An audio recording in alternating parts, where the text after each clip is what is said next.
I'm right in the middle of actually pouring my drink. I'm not quite finished. And oh, look at this. It's only Saturday morning. I'm trying to chill, but I didn't quite have it where I needed it to be. In any case, hey, Internet.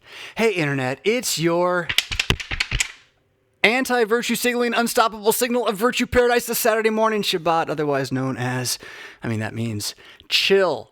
Chill. I got a lot of fun stuff I'm looking forward to talking with you about this morning. We're updating a little bit of how we drag and drop and show off what we do here on the Saturday Morning Chill. But for the moment, good morning. Welcome back to the chaos. I hope you have not gone too insane in the last week trying to turn off the white noise. Did you discover the new podcast, Stop the White Noise? Myself and Pastor Brian Wolfmueller, 30 minutes every week, digging into how to stay on track, how to keep the mission creep at bay. And this is all, of course, within the understanding that mission creep is a business term, and the church is going to do what Jesus wants it to do, but we're going to be good, dutiful people in the middle of it all. First article, loving, neighborhood loving people, and Stop the White Noise is about how to get your head straight and maybe make a little plan here and there for that. Of course, Everbook has something to do with that. So if you haven't checked that out as the only access besides Mad Mondays, the newsletter, and I'll give Wednesday Wet Knot a hat tip here too. Those are your news sources, right? And beyond that, now you turned it all off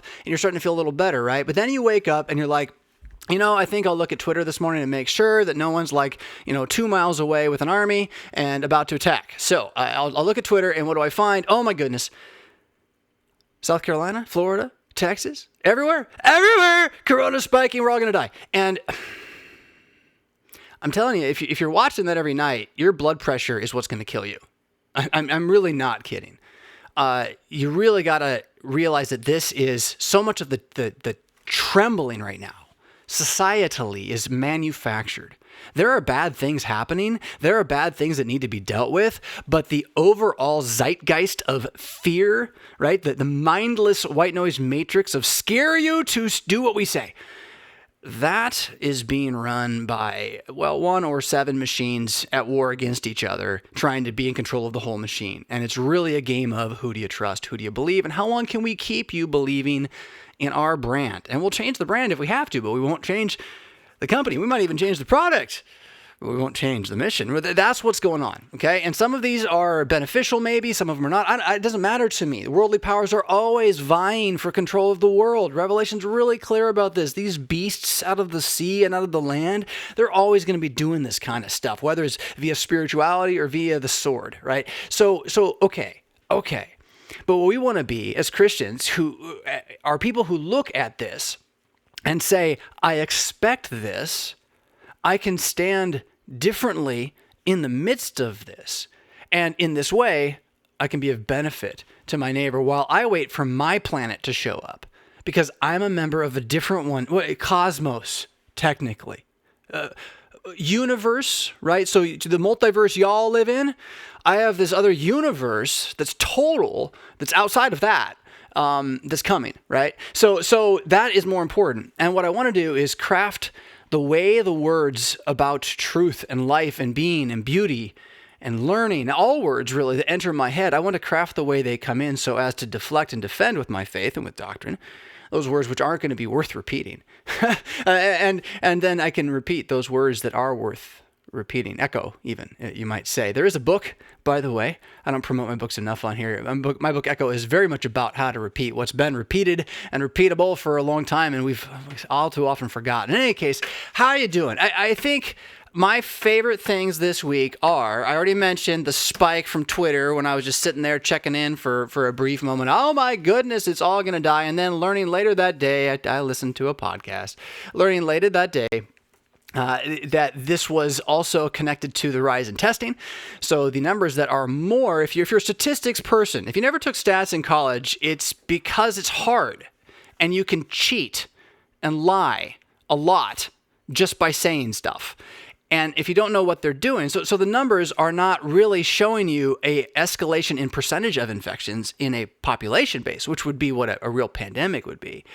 It's just showing you that we're testing for and finding what's there, right? They didn't know that all this was there. Beyond that, what it means for what we should do as civilization, that's a different thing. But it's just a straight up lying stat. It's a straight up lying stat. And it was thrown at the entire civilization this week, and half of us freaked out about it. And maybe better than half of us freaked out about it until somebody else went and checked the facts. And I know there's all these websites for fact checking, and they're totally run by objective people. Yeah, right.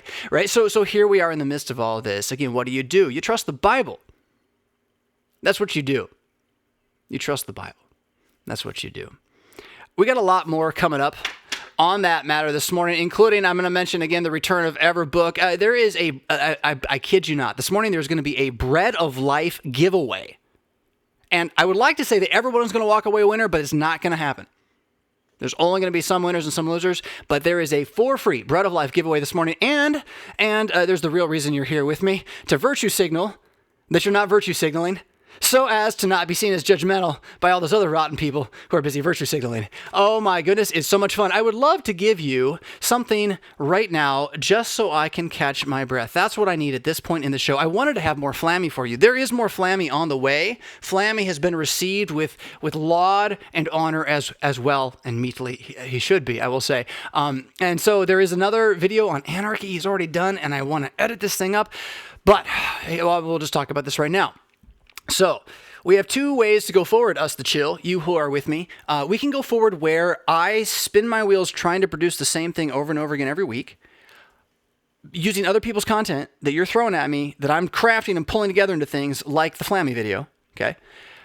Or I can do it like a couple times, and then one of you who loves it can actually do it, right? Not that I wouldn't love it, right? But when I sat down yesterday afternoon to say, okay, I'm going to edit this marvelous and awesome and the world needs it Flammy video, the question was, I also have 3 other things I really should do today for this weekend. 2 of them are local. So what am I going to do? Well, I'm going to do the vocational duty that is most necessary. But it pricked a little crisis of mission creep in my own head. What is mission creep? Mission creep is when you start doing something that you think is going to help your mission, but it in fact is a different mission. Starting a 4th show, really, with Flammy, would be a goal I do have, but what I need desperately from us the chill is the one of you who wants to be the go-between, the person who catches the beloved raw footage that Flammy throws into the air, this gold that drips from his lips. I will call him Chrysostom Flammy from now on, only because it embarrasses him. He's the most modest man ever. He doesn't believe a thing I say when I encourage him. So you encourage him all the way. I mean, really, keep it on, because he needs it, the poor man.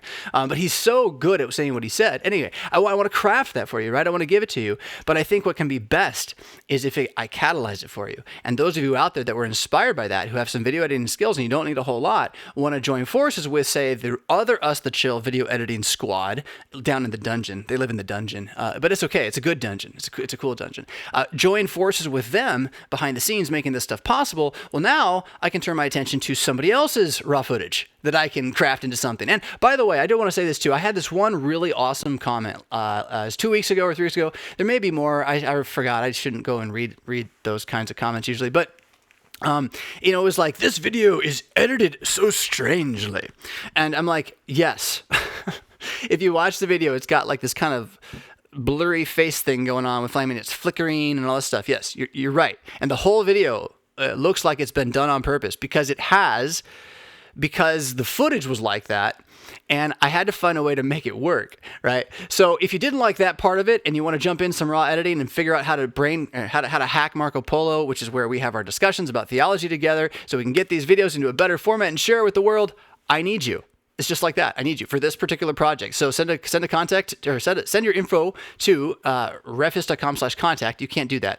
Go to RevFisk.com/contact and reach out to Frisbee and let her know that this is for the shall we call him Chrysostom Flammy or Flammy the Patriot? Or is it both? Chrysostom the Patriot? We'll still work on branding for the Flamster a little bit here. But if you'd like to help make this thing more and have more of those videos that definitely got better circulation than anything I've been doing recently, then let's see that it comes to pass. All right, now, this is the space where I need to have available to me a thing I know about. Oh, I know what it is. It's right over here, and I will be right back. Oh, hold on. That's awesome. Not now.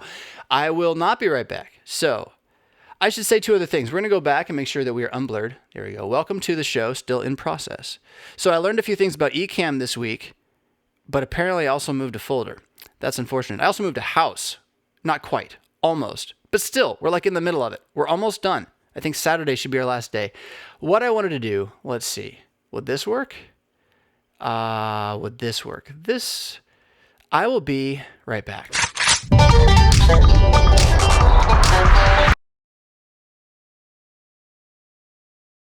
Good. That was short, but it didn't really do what I wanted to do, but that's okay. All right, so we're practicing. This morning, I also am vested, right?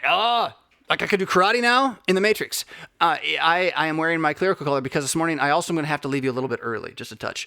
We have a marital union this morning here in Rockford, and so I got to be there on time. It is not as though I were entirely essential to this moment for these other two people, but I more or less am. So I could, for fun, hold them captive if I wanted to, but I wouldn't do such a thing. I'll instead sip a cup of coffee without a break off mic. 1 second. That was much needed. Thank you very much for your patience with me. So we have a grab bag. Can you see it? Oh my goodness, it's so much fun. It's the grab bag. And on this grab bag, I got so many things here. What should we do? We have to figure out a way somehow for y'all to like roll a D20 and have that be how this works, but that can't be it for right now. What do we say here though? Let's start off with, we'll just start off with what's on top. Because let me tell you, you can't see what I see. I wrote like clues to everything, but I actually don't know what most of them are in substance. We're just going to find out together as we go, but I've seen it all before. So here we go. Hello from Jordan says, greetings from Greece. Dear Pastor Fisk, your teaching is sound and a true blessing because solidly Lutherano. Yeah, I'd say solidly biblical, solidly Christian, solidly Augsburg Confession, solidly Book of Concord. And we do call that Lutheran in some English speaking areas of the world these days. I hope I remain that. I pray they remain that. Similarly, Brian Frake chimed in last week, said, thanks for the recording and posting, RevFisk. You're on fire. It reminds me of, what was that game? 90s. Early 90s. It was like NBA, but it was 2-on-2, full court, and then they dunked from like half court for 3 points. And then if you hit 3 in a row, like you caught on fire and you couldn't miss. And it was the weirdest game. It was like, and it wasn't quite a fighting game, but almost was. It was like a 2D platform fighter as basketball. What was that game? It was really, really popular. In any case, being on fire had a lot to do with that. Oh, here's some fun. We'll go deep right away. This one's going to take a little bit of fun. Stop the white noise. Oh, no, that's the wrong one. Okay, so I have the wrong note. A, B, A. What was that as B1? Everbook. Now, see, welcome to... You could say this is a catastrophe, or you could say this is genius at work. Hold on, we're going to get rid of that. Okay, A, B is Fisk on fire. What did I just grab? I grabbed B1. I didn't even write down what B1 is. That's a mistake. Then I thought I was going to grab this one, which said, are we right? Nope. Welcome to the show. New system. Here it is. Kaboom. There we go. Daniel says this, as a founding member of Confessional Lutherans for a plant-based diet, I really, really, really want to know, like, what does that mean? Founding member. Is there more, or is this like jest? Yeah. Do you actually have this Facebook group? You know, what is this? But Daniel, a founding member of Confessional Lutherans for a plant-based diet, your carnivorous diet is in need of a serious reformation. Love the show though. Yeah. So, I like the jest, and that's good because we need that, because we really don't need to be like the video that Sean Baker tweeted. I just saw it this morning of a vegan basically saying how all people who eat meat are stupid idiots who need to go to hell. I mean, it wasn't those words, but it was that kind of stuff. And it was worse, and it was long. And there is an agenda to stop meat eating on the planet being run by an organization called the Seventh-day Adventist Church. They have a lot of money. They've been doing it for 100 years. And so I hope our jesting and conversation stays at this level. I'm just going to say that because I'm honestly afraid that we won't be able to eat cow within the end of my lifetime. Maybe that's nuts of me, but if you haven't looked into it, you might, because there's a lot there that's kind of disturbing, actually, quite disturbing, especially when you look at what a full plant-based diet does to you. And that's where then my response in jest to you is, hey man, let's just eat what we eat and we'll let the epigenetics sort it out. And if you don't know what that means, then you should look that one up, because that has a lot to do with why I think the way I think about food. Of course, it's nice that God gave us the animals to eat as well, as Genesis 6 says. So that's a fun one. And that was easier, I suppose, than what I didn't realize I was getting into. But here, let's dig into this one here. This is good. So Pastor Fisk, I should say this is good, but it's a little bit of a tangent from what some of you may maybe after in terms of theology, but I don't know. I don't think so. I think these things overlap. Pastor Fisk, thanks for bringing the Everbook to our attention again. I was not a regular listener when the project was started. I always wondered about it when it was mentioned, but I never followed through to inquire about it.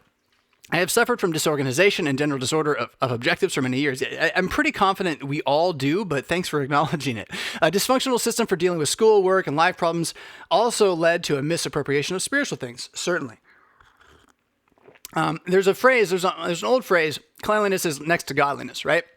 And the idea is not that you can become God by being clean, but the idea is that organization and order are what God has given us, and disorder and chaos are the opposite of that. And so a clean mind and a clean life, they kind of go together. A clean house and a healthy life kind of go. And you can idolize and destroy that too.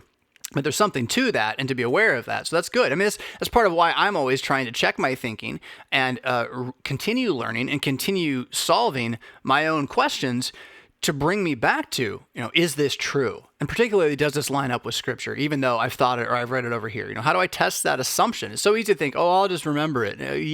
No. It's not how it works. When dealing with the last-minute hustles brought on by a disorganized life, it became too easy to forgo scripture reading. It sure does. Study and prayers. This, of course, leads to wallowing in the muck. This is where I'm tempted to believe that the disorder of my life is a reflection of my standing before God. You shouldn't believe that. It's just a really bad idea. Don't believe that at all. It's completely wrong. It's not biblical. You're making it up. And we all do it all the time. It's the only way we really sin. So stop.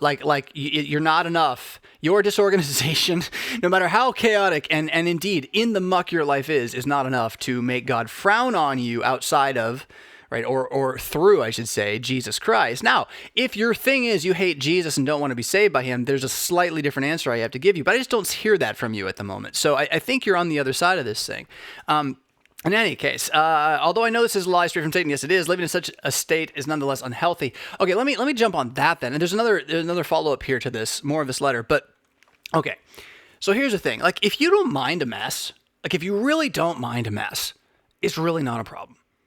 Okay? But then anybody who minds a mess isn't going to want to visit your house. And it's not because they're jerks. It's because for some people, mess actually stresses them out. Right? I'll just use my beloved father, and I have the same inherited thing somehow. Whether it's from his mother, doing it to him, and my mother doing it to me in terms of wiping her hands, or whether it's from a genetic reality, we hate sticky fingers. If I have sticky on my fingers, I can't even have a conversation with you. I have to leave. I have to go wash my hands. I just can't do it. Right? My wife even makes fun of me. It's kind of funny. I'll just stand there. I got sticky on my fingers. Someone bring me a paper towel, as if I can't move. And it's this little kid reaction. I have no idea, right? Don't touch anything, Jonathan. Okay. So different people respond differently to different stimulus. And mess is a form of stimulus. Input. Anything you get through your eyes and your ears is a form of stimulus. And so if you are a person to whom the mess gives you spiritual despair, yeah, that's a real thing, right? You're feeling. Now, this doesn't mean, but don't confuse this with Christianity. Think about spirit as in the human spirit, the enlivened portion of you, you who are physical and spirit, right? The ebbs and flows of your emotions are impacted by what goes in. And if what's going in is indeed so chaotic, it's unavoidable. Your body's going to have a response to this. And then your body is who you are. And so your emotions are going to reflect that too. How much of my own anxiety and depression is strictly a result of living in the modern era? That's my current hypothesis that I'm testing in my own head. I don't think I can even answer it because I'm stuck in the modern era. But I'm going to say, again, hypothesize that a lot of what we are looking for solutions to these days in terms of our psychosocial medicine is maybe a result of a unhealthy living standard and form of life that mankind was never designed to be in. Now, what does that mean? That's, again, I'm going to say that's going to be a little different. It's a wide spectrum. By and large, we wake up during the day and sleep at night, but within that spectrum, there is diversity of who can tolerate what. When I was young and didn't have adrenal fatigue, I could tolerate a lot more adrenaline. Now I find if I've gotten myself where I'm not adrenalized, which it's hard to do in this age, but if I can give myself that point, when I do get adrenalized, it can be really exhausting because my body just wants some time away from that. So all of this is very real, but to confuse this with your Christianity is really where the danger and the lie is. It just has nothing to do with Jesus. Other than that, Jesus saved you from it. Jesus is the one who created what it is before you made what it is with the rest of us into what it is, and yet Jesus loves you anyway and has done the work to ensure that it will not be disorderly forever. So Everbook cannot save you from your conscience. All right? It's not going to do that. It can help you. It can help you learn a little bit about how to challenge your thinking to at least be honest with yourself about what you can achieve. And from there, you can actually achieve things, which is pretty sweet. Now, that's a bit of a longer thing, and we may or may not get into that with the next bit of the letter, but here's some more on it, though, from the same writer. I have attempted various organizational methods consisting of note-taking and checklists, but only to a limited and short-term success. I am taking coffee right now. One of the main problems with my former systems is that my notes and checklists would fall into disorder, so I would end up abandoning them altogether. That's right. Because what happens is, I think Yamabi has said this well to me recently, you have a confusion of your content with your production, your references, the things that are meant to be permanent, and the things that need to be ebbing and flowing and thrown away regularly. And I have never really found a system that lets you have both of those things together. Getting things done attempts to have you keep them separate and kind of gives you a path to it, but I've never again been able to keep it from clogging up whatever I'm in and requiring some sort of hard reboot. Now, that's what the weekly review is for. You're supposed to be doing this anyway, weekly, quarterly, monthly even. So, but how much of that work was actually work? And what I've been kind of loving again in my recent Smart Note into Everbooking experience is that I know exactly what's getting done right now, and I know where it's getting done and how, and it's really, really clean. How is that happening? I'm not sure I can explain it yet. That's part of my problem. I'm still reading the original book that gave me the idea and realizing that my idea is not what this book is teaching, although I think I can't teach it without this book, How to Take Smart Notes by Sanka Ahrens.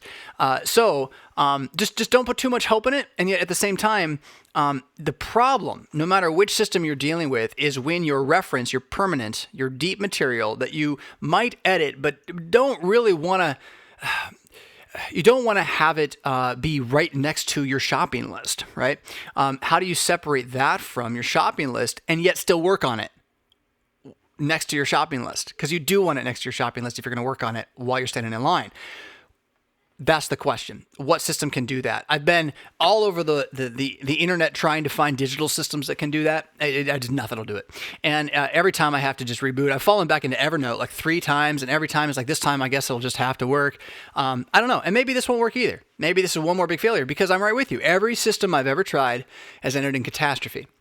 But none of them have kind of the golden ticket that Everbook / How to Take Smart Notes has. Now, if you're like, what is that? What is that? What is that? Okay, well, it's not that simple.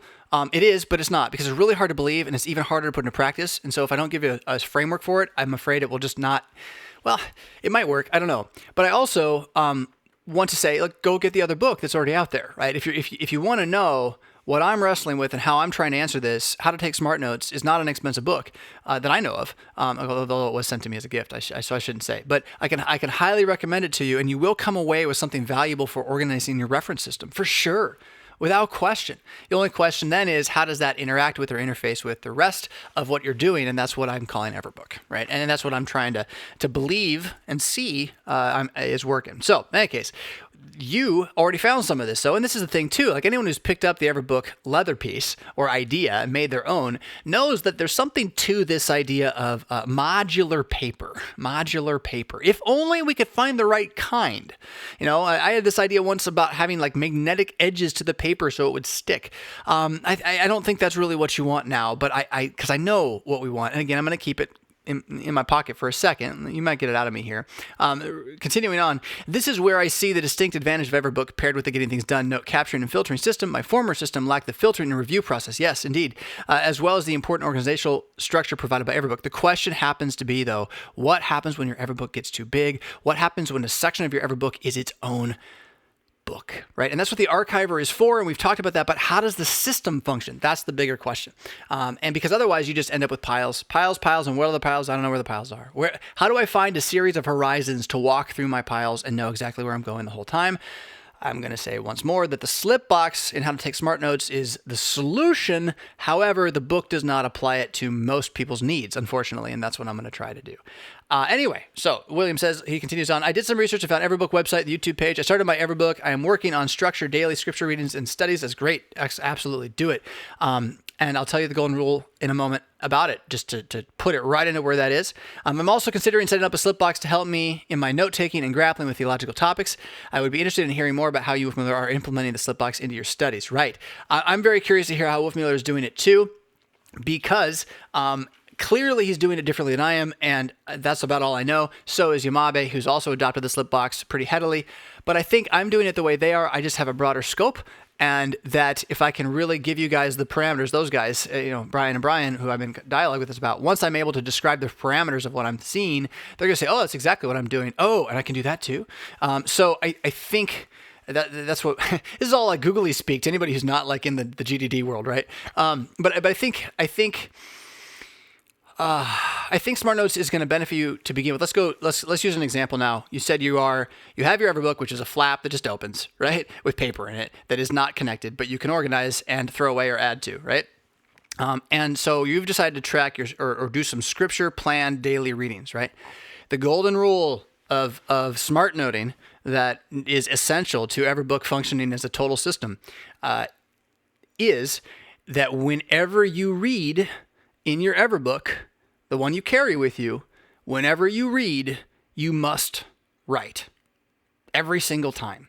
Even if it's one word on a shopping list, if you're at the store, you would be writing to cross it off, would you not? I hope. So apply that a little more.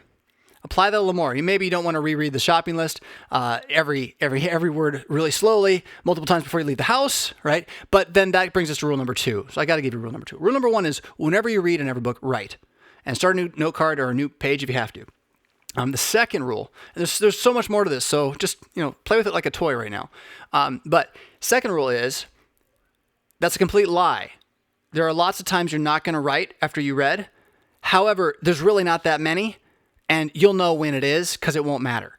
So generally, remember rule number 1 is completely true, except for when it's not. So write what you read. And if there's a moment where you're like, but I didn't write what I read, be like, okay, whatever, move on. Go to the next one and write what you read. That is How to Take Smart Notes in a nutshell. That is going to be the essence of what I call Everbook, or what Everbook has become to me.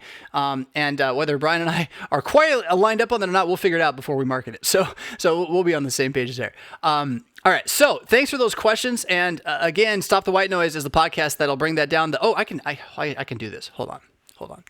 I'm sorry. This is going to be... No, it's not. I'm not sorry. Why am I sorry? Everyone's always sorry. Let's be less sorry and be like, I'm pausing for a moment. What we're going to do is we're going to go to a small break so I can get something to show you, which is really cool.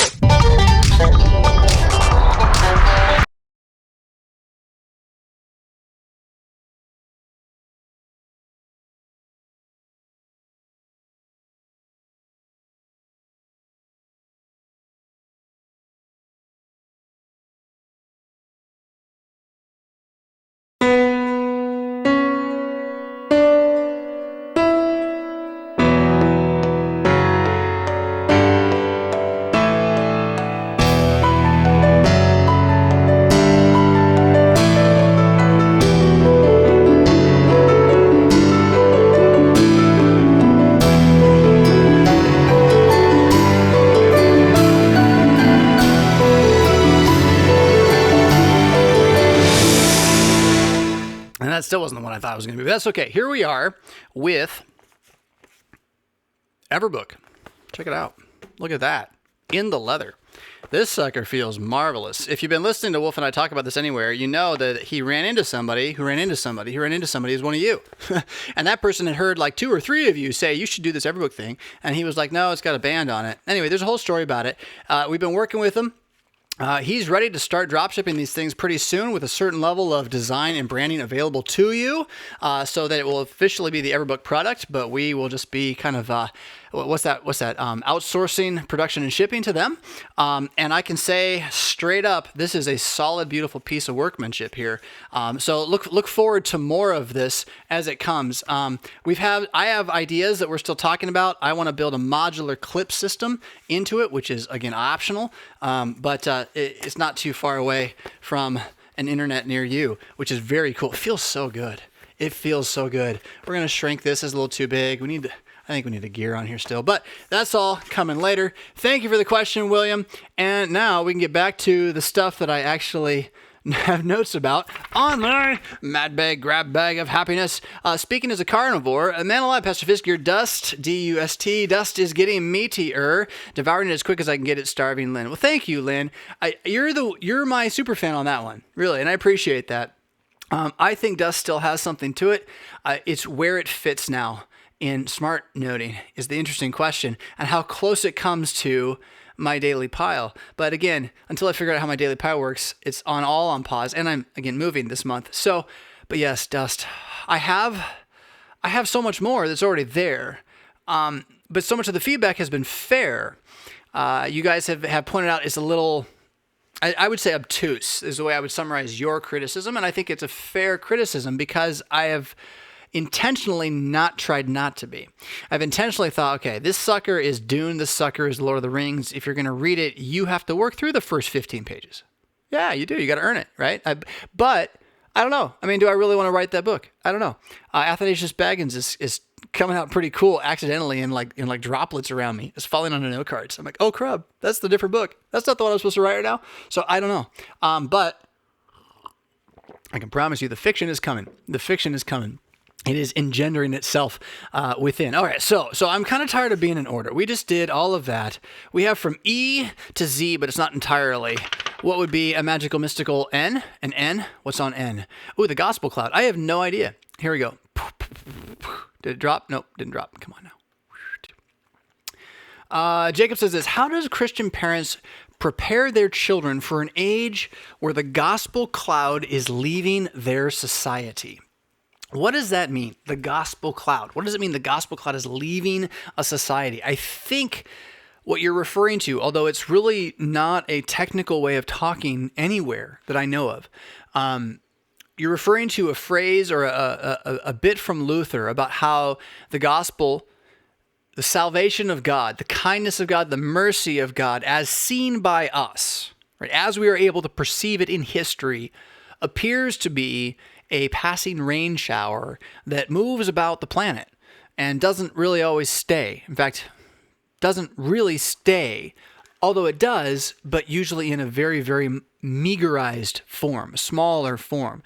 There are Lutherans in Jerusalem. There have been Christians in Antioch, or in sorry, I meant to say Constantinople, Istanbul. There have been Christians there since it was Constantinople and before, right? So, and they're still there.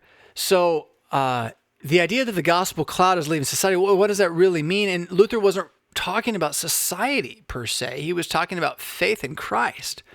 And he was even talking about the church more than the world, I think. He was talking about, if you want to apply that to something, how do you as a parent prepare your children for when the gospel cloud leaves your church?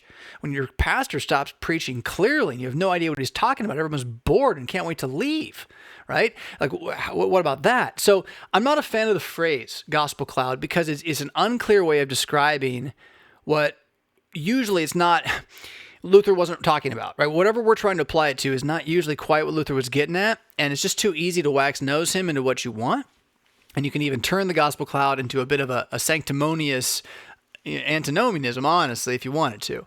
But I think your question is a good question, okay? So please don't let my distaste for gospel cloud language get in the way of the question, how does a Christian prepare his and or her child for an age in which visible Christianity is not a supermajority, right? That's really the question.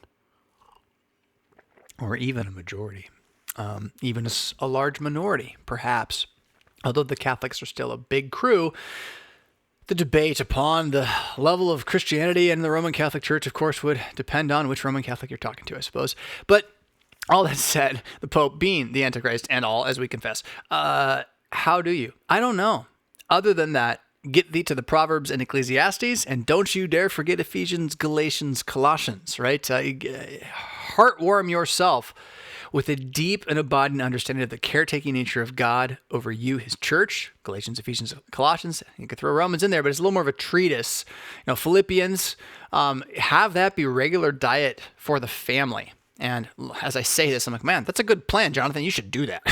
Those 4 books, Galatians, Ephesians, Colossians, Philippians, on recycle, right, is a real nice early starter catechism for basic Christian piety and living against and within the world without it having to become some radical thing, right? So there's that, but then adding Ecclesiastes and sections of Proverbs, or just, Proverbs is the one book in the Bible you can literally put it on a wall, throw darts at the whole book, and get something out of it. Really valuable. Like that's great. Who wants a free idea for Amazon, right? Put all the Proverbs. You have to get the rights to the verses of the problem.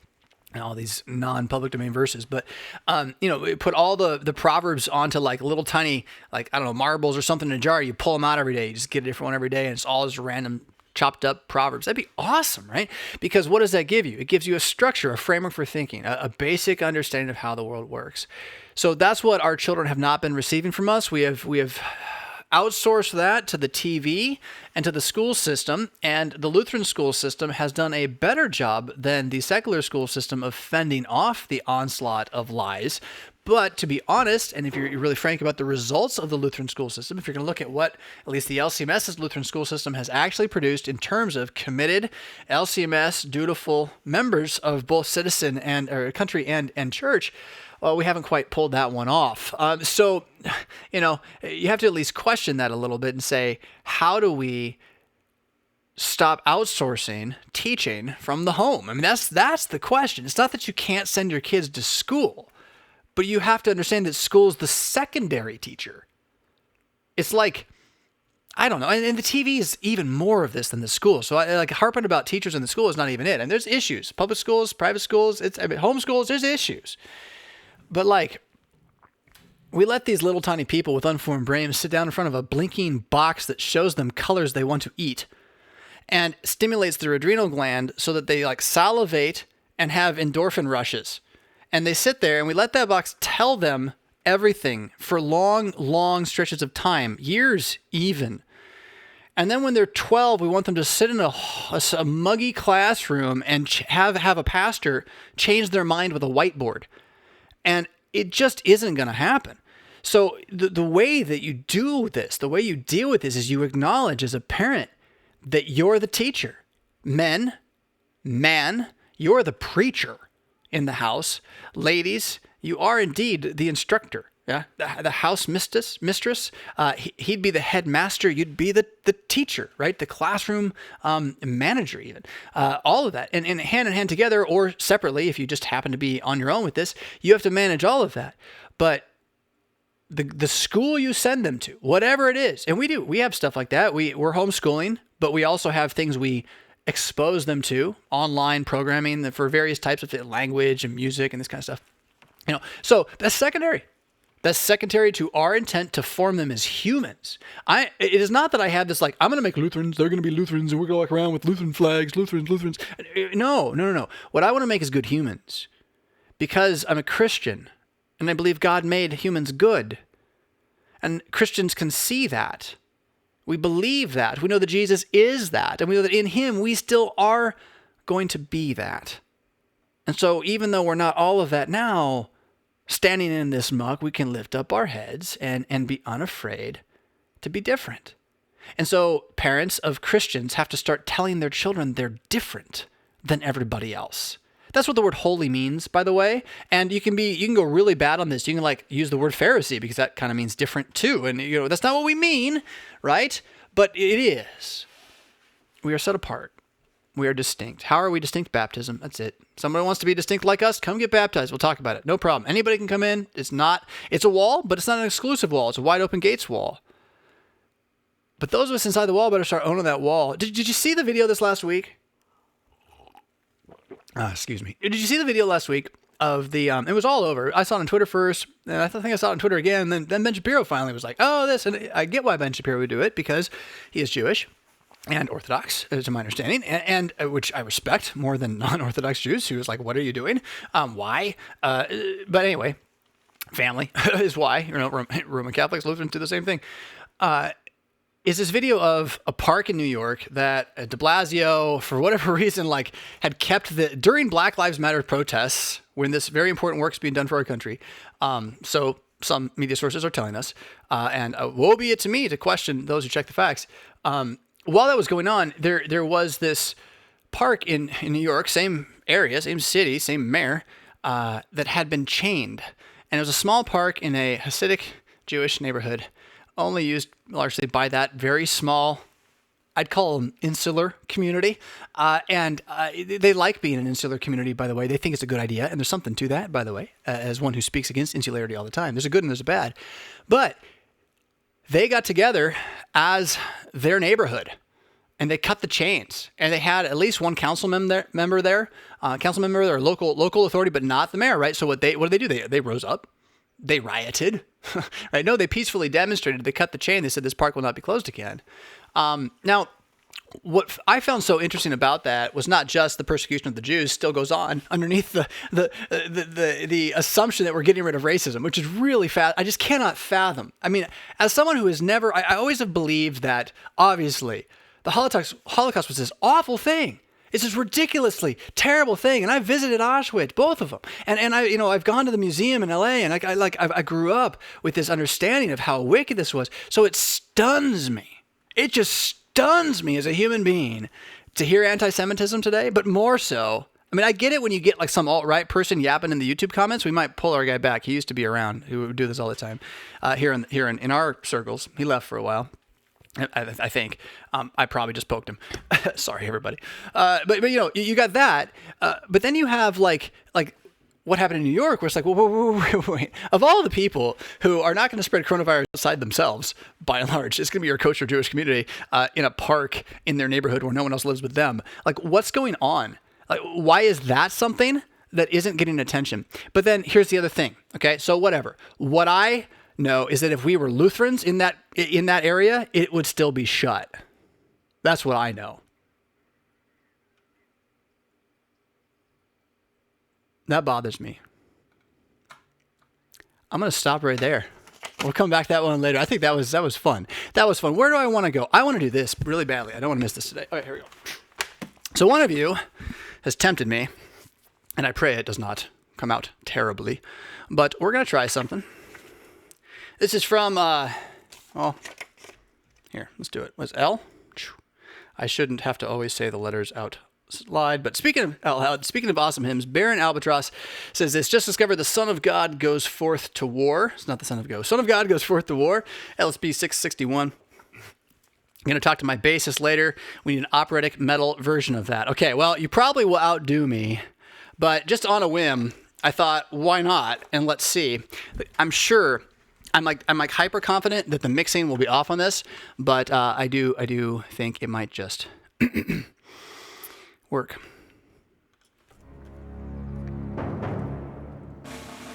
The Son of God goes forth to war, a kingly crown to gain. His blood-red banner streams afar. Who follows in his train? Who best can drink his cup of woe, triumphant over pain? Who patient bears his cross below? He follows in this train.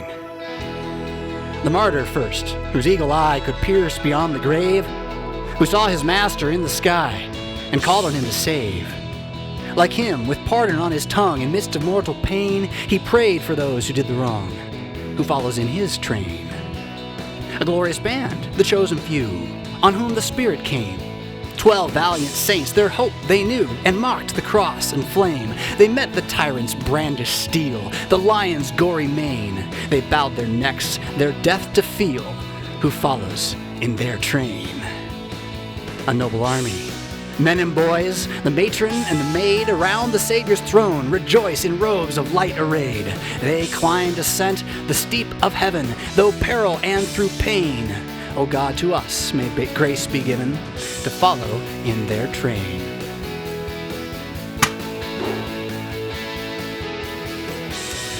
I don't know if that was cool or if that was silly. I'm not really sure, and I didn't let the music finish. If we ever recut that Yamabe, I want to do it again. But that was just randomly pulling one of the pieces of music from Audio Hero that happened to sound warlike at the front, and it's cheesy, by the middle, right? But did it work? What can you imagine that with art? Have you ever seen these things with the streaming, flowing art behind them, where it's music and you listen? We can do that, okay? We can do that. It doesn't even have to be my voice. Honestly, my voice, while I hope you don't mind the sound of my voice, I really may not be the best voice for that particular production. So if you're interested in that project and others like it, feel free to send a contact also through RevFisk.com/contact-frisbee. We will do our best. Keep in mind, we're all volunteers in this too. So everything moves at the pace of, I feel like it. Yeah. So speaking of which, that's an awesome hymn. That is an awesome hymn. Who follows in their train? I mean, it's everybody who ever died for the faith. They bent their necks to feel the death. Go ahead, cut it off. I'm ready for you. Here's a thought, okay? Just a random thought.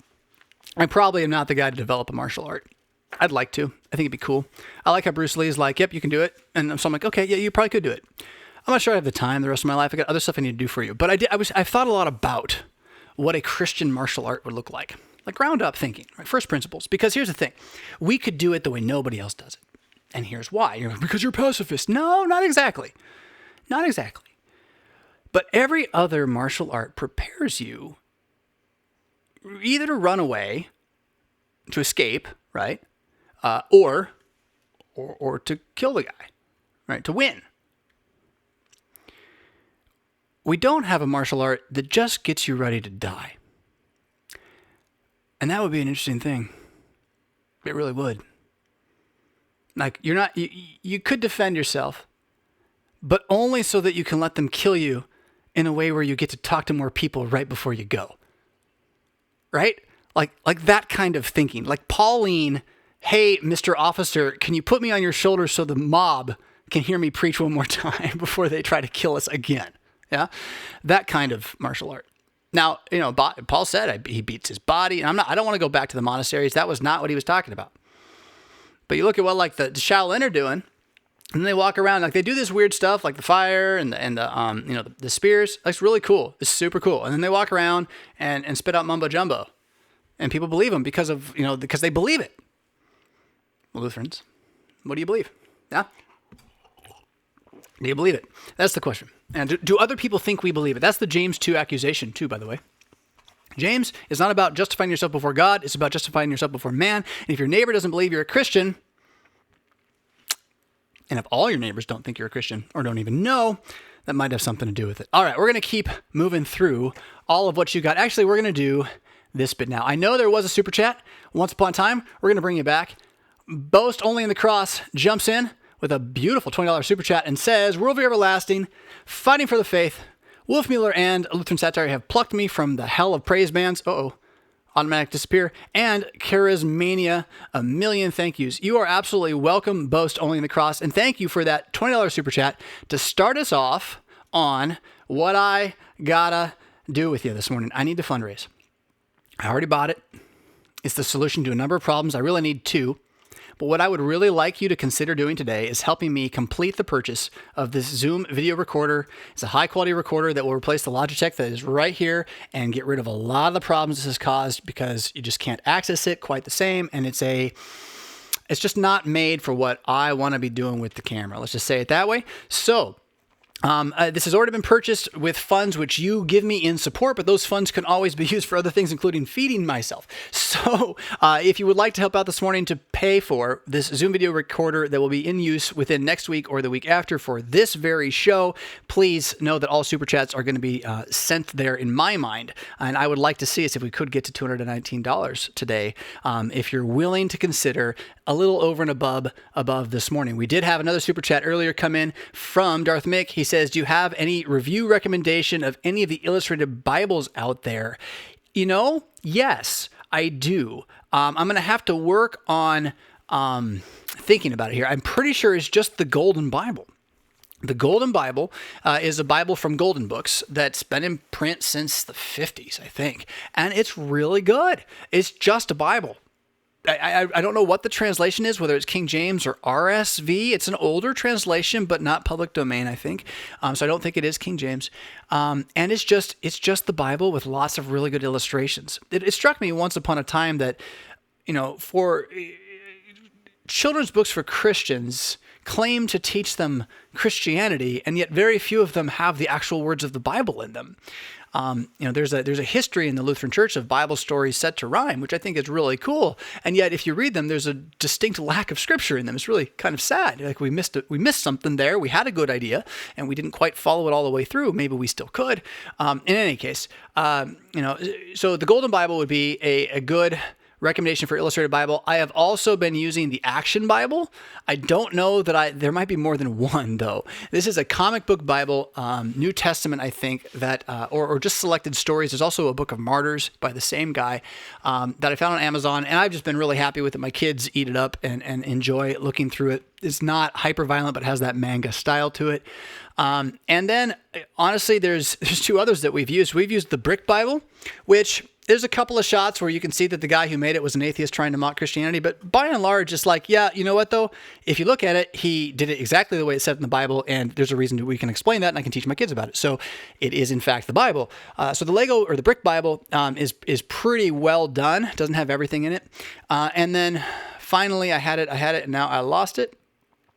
Maybe there's an older black and white illustration of Genesis. I can't remember the artist, and he's a real comic book drawer from like 30, 40 years ago. It has nudity in it in terms of Adam and Eve and whatnot. And so that one is a little more like, hey, mom and dad, look at that one carefully, but is really faithful to the text. I believe he was Jewish. And it is the text, yeah? And so the more that we can have the text actually be the text, the more I'm happy with a children's Bible, right? It doesn't mean they have to have every verse and all that. No, it should be edited and streamlined, I guess is what I would say. But so there's your recommendations there. And that brings us to $25 toward my need, friends. I'm not feeling it. My need for $219. That $25 we have $190 to go. Are you out there? Bueller, are you listening? We're going to go another question, but I'm going to leave that camera sitting there so you feel guilty the entire time. What should we do? Let's see here. We have kind of talked about rebuilding things. So what about this? Athanasius says, Christians believe that families are a good thing.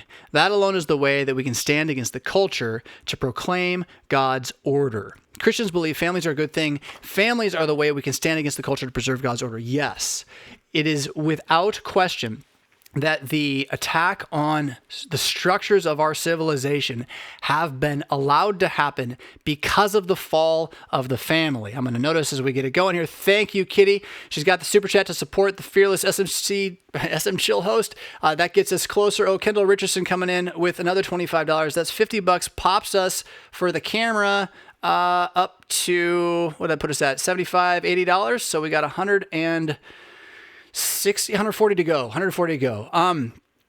The attack on our culture. Oh, and thank you. You're all going to chime in, and hopefully we get there and we can stop talking about it. Jordan gives me 20. What did I just say? 140 to go. So that puts us at 120 to go. Awesome, Jordan. Thank you. Undermining the family has been an agenda of the elite progressive Marxists against the West for a long time. They've been honest about it. This is not a secret. Why you would ever be told you're a conspiracy theorist for realizing or acknowledging that they just wrote that they want to do this, they want to deceive and undermine society. And the way to do this is to destroy the family. Because they knew, the Marxist knows the family is the one thing that can undo the communist civilization. It's the one place where there's an authority figure that isn't the government, the big brother, who might lead others astray. So you're supposed to turn in your dad, right? And all that. So yes, families are the thing. And what I was saying a moment ago about teaching your children, you being the preacher of the household, men, and ladies, you being the instructor who listens to the preacher and affirms the preaching when he's not there, that reality is the way you build anything from a family to a neighborhood to a village to a global hegemonic power that doesn't get knocked over by a wind of snowflakes. Yeah? Wind blown by snowflakes. So that's a fantastic question. We got another $30 comes here from Willard. That puts us, I said it went to 120. That puts us at $90 more. You're really helping either way. Thank you. But $90 more to get the Zoom video camcorder off the screen and help me keep that. Keep the improvements around here going. There's a couple more larger purchases like this. I always want to do them without having to ask you for them. But again, to move things forward, thank you for chiming in this morning on that. All right, what else have we got here? I should be crossing off some of these because the problem with grab bagging it now is that I don't know what I've talked about and what I haven't talked about. Oh, this one's fun though. I can't wait to do this. Let me make sure I cross this off. I got to cross this off. I got to cross this off. Okay, here, this just blows me away. All right, cute. Here we go. It will blow me away in a moment. $50 from Sarah. We are leaving soon, I promise. Yeah, for the wedding. I'll be on time, I promise myself. And that gets us, what did I say? I said 90. That gets us to the need for 40. And if I'm wrong, just don't give any more. Yeah, we want to get right to that number of 220 if we can. I think we need $40 to get there, give or take a penny. So here is something completely distracting, I think. Yeah. On the topic of religion and politics, there's two comments here. I'm going to do them in reverse order, but the top one is the nice inflammatory one. And it's not you, Scott. Nothing about you. I'm going to be inflammatory, I think. But Baron Albatross, who mentioned this, the hymn 661 earlier, who is also a regular supporter here on the Chill. He says, go get Matterberg 1550. So I got your letter, man. I got your letter. Life doesn't let you just read a book when it shows up in my world. I would love to read the Matterberg 1550 Confession and all the work that you've done behind it. I would love to see it. I loved what you mailed me. It made me want to get involved. And then 2 days later, I moved. And now I'm doing a show. I'm not done moving. It's the second show I've done. I've got a wedding in a little bit. So as much as I want to read everything, and I believe you're probably right that this is one of the most important documents ever right now for us to at least wrestle with and say, how do we respond faithfully as Christians in a climate like this? I'm with you. So everybody else, go get Matterberg 1550. It's public domain. It's been reprinted by the good Baron here. I'm sure he can link you to it or help you find it if you ask him. It is about how a small government said no to a big government in the name of preserving its integrity, and how Christians, I believe Calvinists, were saying that biblically you can do this. You can resist tyranny. And so it is definitely worth looking at. I'm all for it. But that said, before we get to the other comments, so we got 20 from Drecky and we got 10 from Josh. That brings us within $10. We need $10 to pay for the camcorder and get this thing off my face. There we go. We'll put it on my face. That's nice and easy. So, but I can't do this next part with it on my face. So we're going to go to another question while we deal with that. What does F say? It says taking care. Oh, this one might be a deep one too. Let's wait on that one. Oh, that's a deep one. That's a deep one. We're doing that one. Oh my goodness, we're so close. That's 225. Athanasius says it's all right. We got it. Then I will trust us the Chill to be better at fast math than I. Thank you, everybody. Don't give any more money unless you just want to, but not for the camera. We got it. That alleviates my conscience a little bit with regard to my budget moving forward this month. Thank you. All right, so Scott's question on the same question, religion and politics. I saw a really good quote. I follow on Twitter. Talk about tangent sentences. I haven't even started it yet. Comma. On Twitter, I follow G.K. Chesterton, which is amazing since he's dead. But whoever started his account or inherited it, I don't think he started it himself, they're really good. And what they do is they just quote him. So it really is G.K. Chesterton all the time. And it is absolutely stellar what that man was able to see and say, and what that Twitter feed is able to see and say about us now, and how he speaks to our civilization. So I always find it refreshing in my Twitter feed to come across Chesterton, although he can encourage me toward aggravation as I recognize that these problems have been here since early, 30s, 40s England, same arguments, right? Now maybe that's good, but I don't remember England tearing down Winston Churchill statues, in the 30s and 40s or 50s or 70s or 80s or 90s. There was a different view of things than we seem to be seeing now. In any case, he had one of the tweets in the last 2 weeks that I've seen it before as well, I think, but it's super, super good, is I only talk about religion and politics. There is nothing else worth talking about. And that's, contra to the, so how do we get this as a culture? To the silencing of religious and politics discussions in polite company in American society. Where did that idea come from? Whose idea was this? Because all of us Christians think we should do it because we're doing it, but where did that come from? And so the idea that I only talk about religion and politics, and sports are politics, honestly. Hello, think about it. Religion and politics is the only thing we're talking about. The weather you can talk about for about 30 seconds. It's a good hello, but it's not really that interesting because you both have been with it all day. So, to your question. Here we go. Before we get Ryan jumps in and says this, $15.17. That'd be the Reformation date. VDMA in 4K with that camera that is. Hey, that rhymes. Thank you so much for the work that you do. Thank you, Ryan. And then we're over the top of the camera, so thank you for the extra super chat. Again, feel free to send super chats. You always may. And you can put your questions with them, and I'll definitely answer them as soon as I can. But let's get to Scott's question. Is there a more political figurehead than Luther? And my first thought is, well, Hitler. Hitler is a more political figurehead than Luther, is he not? I mean, if you're going to ask, what does political figurehead mean? I'm reading that as like important historical character or figure who has impacted life, right? Someone who your life would be different if this person were not. Who is more than Luther? And you have a point, though. Like, of the last millennium, the last 1,000 years, you have a pretty decent tug-of-war between Luther, I think. That's what Time Magazine used to say.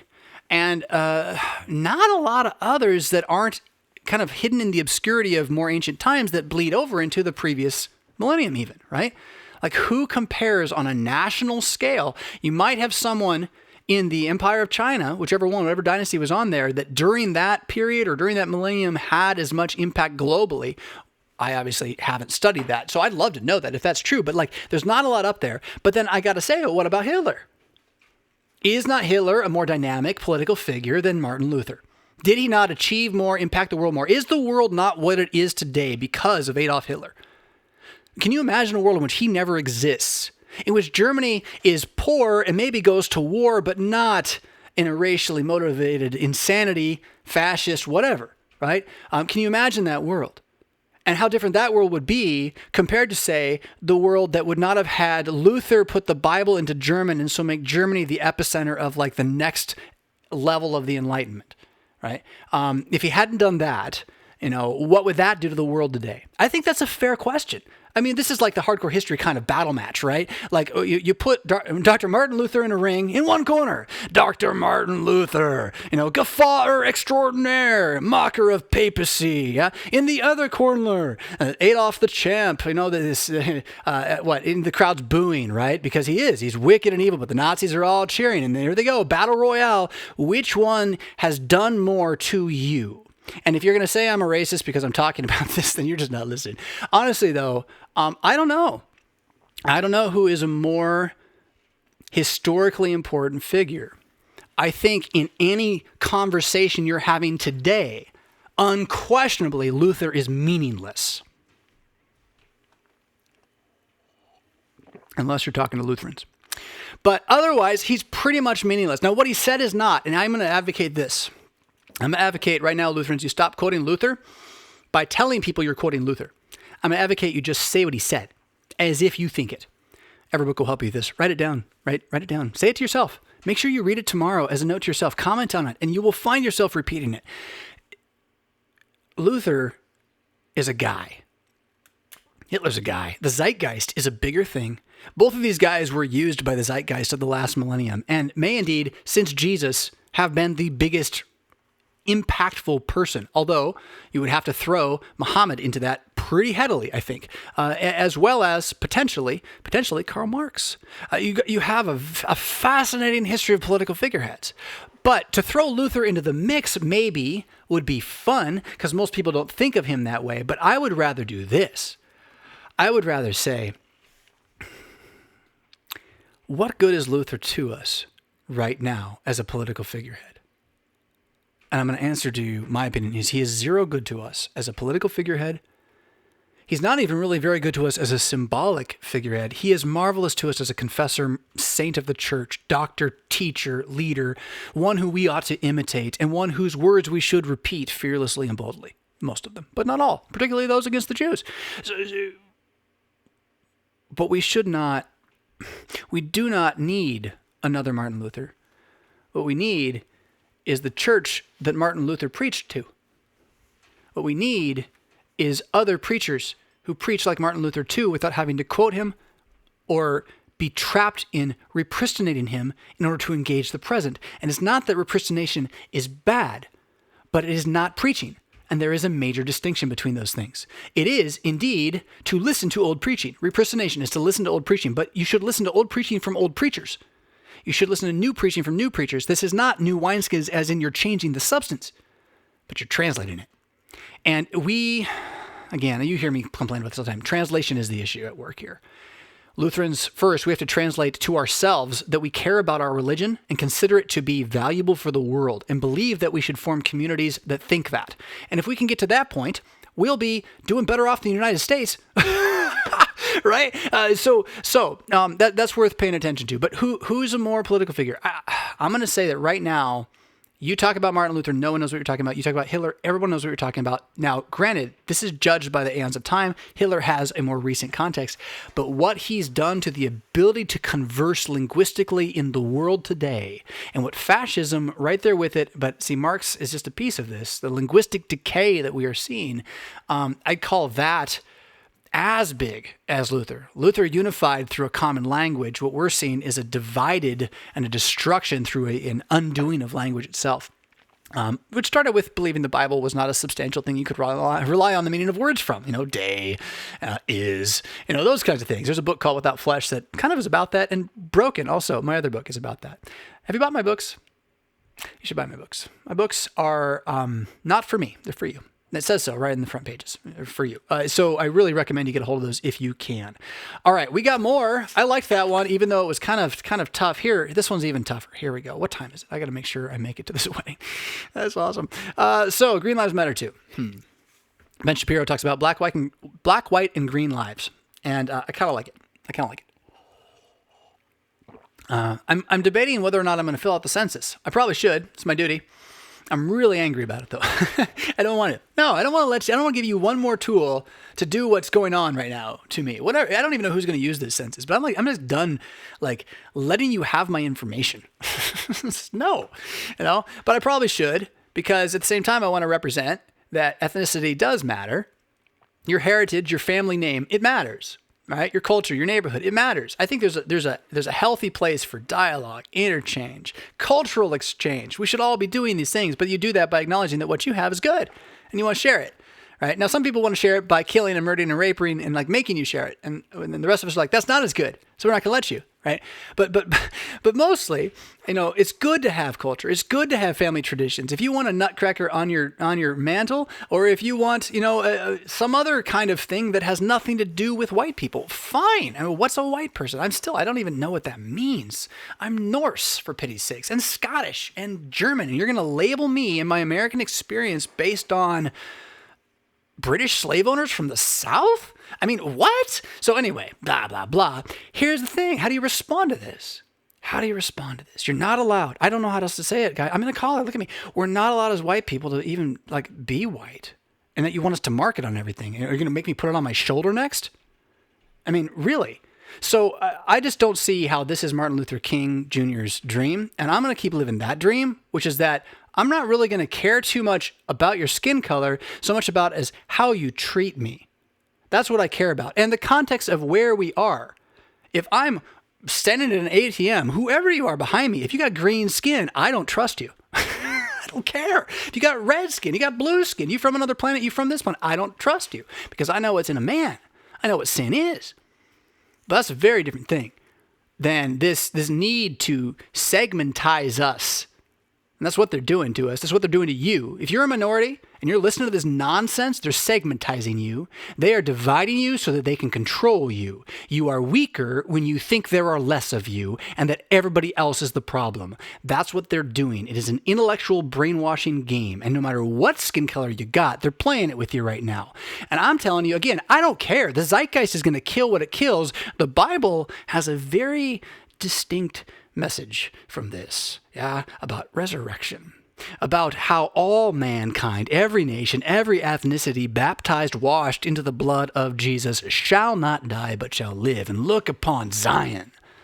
That's what I believe in. And so if you want to rape and loot and pillage and burn and say that's what you have to do because it's the best your culture can manage and no one should expect more of you, that's fine. Then do that. I'm not going to call it good. I'm going to say it's sad that violence is all you've got to offer the world is your culture. What Dr. Luther offered, Martin Luther King Jr., that is, a different political figure, is he on the same scale as Hitler? Not yet. Not yet. We're not trying to be like him, that's for sure. In terms of his vision of America, I'm going to stand on his hope, though. I know I didn't finish the sentence, but I'm going to stand on his hope, though. I'm going to stand on his hope. So, okay, here's the comment. I have been low-key discussing with people the phrase Black Lives Matter. Yeah, low-key is right. You have to, because otherwise you're racist. Unless you're, like, doing the bidding, right, of the... I'm sorry. If you're a Democrat, I really want to be able to dialogue with you. What does it feel like when all the leaders of your party who are white and old and have been in power forever and have been the ones creating the policy that they're saying is the problem, put on traditional, culturally appropriated garb from African slave traders to kneel before a populace in a way of convincing them that we should let them continue to rule us without question? How does that feel? Are you like happy? Or did you miss the memo that they missed on what kind of materials they were using to display their virtue? In any case, how do you not laugh? You can't make this up. I mean, all the satire in the world is just kind of boring now. Low-key. You got to be low-key. Why? Because otherwise they hate you and they attack you and there's no way to be good. And if you say words that would equivocate, they launch on that because they smell the blood in the water. And this is, again, a tactic. Rules for Radicals. If you haven't read it, don't tell me that I don't know what I'm talking about or that I'm just bigoted or anything like that. Go read Rules for Radicals. It was written a long time ago. It talks about how to do this. They've been doing it. You can watch it. Ending to Go. It continues to cover Antifa and Portland. And if you think Portland is just kind of its thing, I mean, there was shots fired this morning. Go check it out. I don't know what the new news is, but shots fired. Young man in Chaz, this nation that we borderline with now in the middle of Portland. So, yeah. All that's going on, and we have to be careful as we discuss it because of the guilt of people who are not us, nor who I'm related to, really outside of like 7 or 15 generations removed from some other raping and pillaging thing that went on in Romania. I mean, I don't even know, right? But you're going to blame me for that, so I can't talk about it, even though I have to because it impacts everything that's going on, and it's threatening to collapse my civilization, but you better be silent. I'm sorry. So you're talking to Christians and you're talking to preachers at this point. And preachers, the one thing they're not going to do is be silent. And Christians, the one thing they're not going to do is when you tell them to shut up if the thing you said them that they could not say is something that God tells them they should say. Now, the debate, I guess, amongst us Lutherans is, should we say anything and what has God said to say?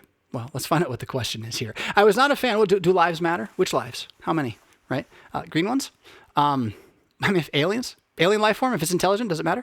Or do we just kill it because it's going to kill us? I don't know. I've read a few science fiction novels. Thanos? Did Thanos' life matter? I was not a fan of the discussion. Yeah, though as someone pointed out to me, with Boston, when Boston was bombed and was hurting, everyone was saying Boston's strong to support them, not pointing out that all cities need to be strong.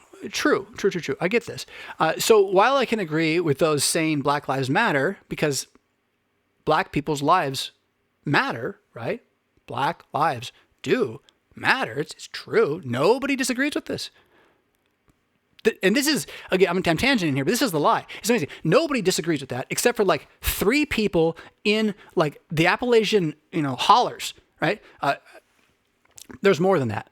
There may indeed, and are, expressions of racism in America. It does happen. I believe that. But by and large, you pull up somebody on the street and ask them, outside of all the conflict, outside of the politicizing of all this, and ask them if a Black person's life matters, they're going to say, of course it does, especially if they're a Christian. Right? So So I see how you can say, like, yeah, it's true.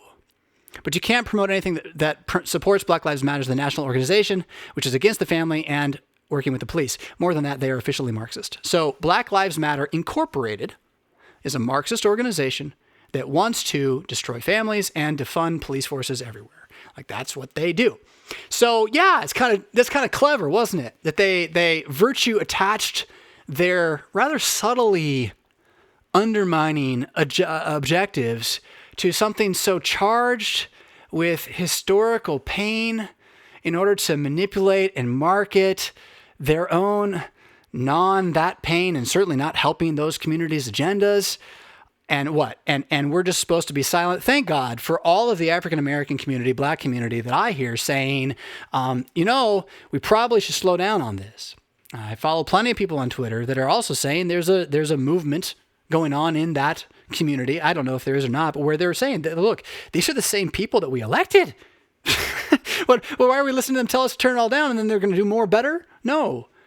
So, I'm glad that they're saying it, so I don't have to. I'm not going to say it to any other people group. I'm just going to talk to my people group. What's my people group? My family, and I'm a preacher in the LCMS. Look, I don't care who you are. You got to take care of your business. You got to take care of your neighborhood. You got to take care of your budget. You got to take care of your finances. You got to do the work that you need to do to put food on the table and make sure your kids are warm and don't starve. And if there's communities in America where the men don't do that, then that's the problem with that community. And frankly, LCMS men, you're a little limp-wristed these days. Metro even, right? And that's fine. Your hairstyle, I don't care. But the point is, again, taking care of business. Do you whine? Do you say, the world hurt me? Or do you text us up a little bit? And that's not about your skin color whatsoever. It's about self-reliance. It's about the idea that you can have freedom or you can have security, and freedom's better because in freedom you get to choose how to be secure. You get to be your own security. And for me, that means my God, by the way, before anything else.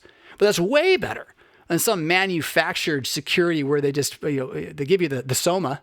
Here, pop your Soma, feel better. Just don't ask questions, watch your TV. The wall will make you happy. Yeah, I mean, if you haven't read those books, 1984, Brave New World, Animal Farm, and Dr. Kuntz recommends you might want to study the Spanish Civil War. All of that applies to this moment. I had someone else take me to task last week because I wasn't clear enough. Communism is here. It's going to destroy us all. Why won't you speak against it, Pastor Fisk?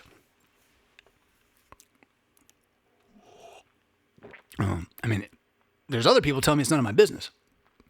Because I live here, so it kind of is still. And I'm supposed to pray for the good of my country, because in its good, I'll find my good until the Lord returns. This is the exile promise of Jeremiah 29. So it is my business. But I'm just going to say again, what am I going to tell you? What can I tell you? The Bible says it says take care of your business. You don't have to take care of everybody else's business. Take care of your business. And so right now, if you are in a community where Black lives don't matter, you do have to take care of that business. If you think that war will make it better, I would contend you have not seen war and do not know what it will do. Because if you were poor before war and you're just in it, not the guys on top, just in it, you're going to be poor after that war. So if that's what you think your answer is to solving your city problems, I guess you got to do it. I don't live there. But I would advocate you take care of business the way that the Bible teaches, which is loving your neighbor first, long-suffering, using the avenues, and then, honestly, moving eventually. Christians have done it throughout history regularly. So, and Jews as well, by the way. So you take your stand and you do what must be done. Now, for us sitting on the outside here I am, a white guy looking in, right? Oh, well, you have no right to speak. I guess to you, I don't. But to my own, to the white people who you've labeled us as, that we don't really identify that way, but that's what you identify us as, whoever you are that's attacking us, to them, I think I do have a right to speak. And I'm going to say, guys, whoever you are, ladies, whoever you are, take care of your living room and your kitchen and your bathroom, and then go take care of your yard, and then go take care of your church. When you go to work, take care of what you do when you work. Do the best job that you possibly can do. Take care of your neighborhood. Talk to your neighbors. Get to know them this summer. COVID is actually an opportunity to get out and know your neighbors and understand your neighborhood. Seek its good and not its ill. Do the same for your city. Do the same for your state. Do the same for your county. Do the same for your country. Do it with all that you have. And the facts of the matter are that at this moment, you still live in one of the best countries in the world ever for being able to have a successful life from a human purely human perspective of like prosperity. Like, as bad as it is, Shapiro, I mean, I hate to just quote Shapiro all the time, but he was saying this the other day, if you're black and in America, you might be poor by comparison to some, but comparison to you, like 40, 50 years ago, the entire community has lifted and is raised up. That's the agenda of this civilization. Life, liberty, pursuit of happiness. The promise that all men have liberty, and the claim that it was not fulfilled as people like Jefferson Davis thought it was, or would be, as people like, or claimed it would be, I should say. Jefferson Davis pointed out that the promise had not been fulfilled, but would be, and was Civil War. There's got the Abraham Lincoln issues that I would love to debate with people, but you also have Juneteenth, right? And the proclamation of the end of slavery, right? So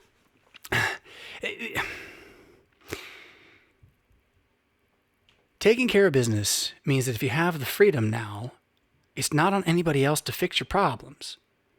And if you think you fix problems by forming small hordes to run about on the hillside trying to knock out the other horde and get them to follow you, well then that's been tried in civilization and you can try it again, but I don't want to join you in that one because it doesn't end as well as it could when you learn from the history of those who figured out that strong men, whenever they get in charge, take everything. And they just do, right? And so I'm going to stand on the side of life, liberty, pursuit of happiness here. Life, liberty, pro-neighborhood, pro-Bill of Rights. Take care of your business, though. That's it. Whenever you're in this conversation with anybody, it doesn't matter who you are. And I'll say it. Black lives matter. White lives matter. Green lives matter. All lives matter. The plant lives matter. Ultimately, to God. He doesn't kill the cows in Assyria in Jonah's time. He doesn't kill the city because he doesn't want to kill the cows. He says it. So God cares about all of it. He cares about the rocks, too. Sentient beings are different. Humans are more important. And definitely all ethnicities are absolutely bought with the blood price of Jesus Christ. So I don't see what the problem is unless you would prefer to segment, divide, and destroy us. And if that's who you are, then fine. That's fine. Do what you will. Cut me up, make it say whatever it says, deep fake something over the top of it, get us killed. It'll happen eventually, or it won't. We'll lead quiet, Amish-like lives of glad Americana. And what was life, liberty, and trust in Jesus is even better, right? So that's what we'll do. But until don't tell me I can't talk, and don't tell me that this is something I can't understand. It's just pedantic. That's pedantic. You live in the matrix where you listen to your little experts when they tell you whatever. I'm not talking about when you go to the doctor and the doctor says don't eat this or that. I'm talking about, again, just having that blurb on every night in your ear. Yammer, yammer, yammer, yammer, yammer, yammer, yammer, yammer, yammer, yammer, yammer, yammer, yammer, yammer. How strong are you? You really think you can endure that? You think you're that good? You have not yet learned to know your sin, right? And don't get me wrong. I am not on a crusade against media. I'm just telling you what goes in comes out. That's what I'm telling you.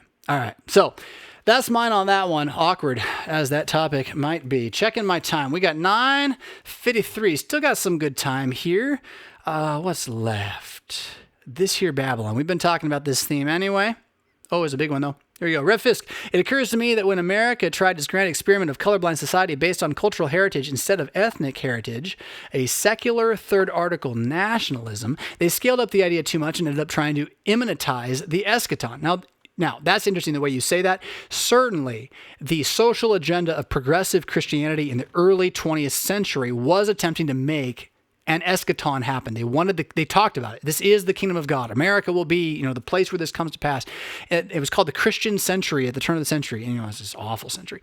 But all of that wasn't really Christianity. That was all Enlightenment. That was all Enlightenment. And a very, an immanentizing eschatology, an immediate, trying to make the end of the world happen rather than letting Jesus make it happen.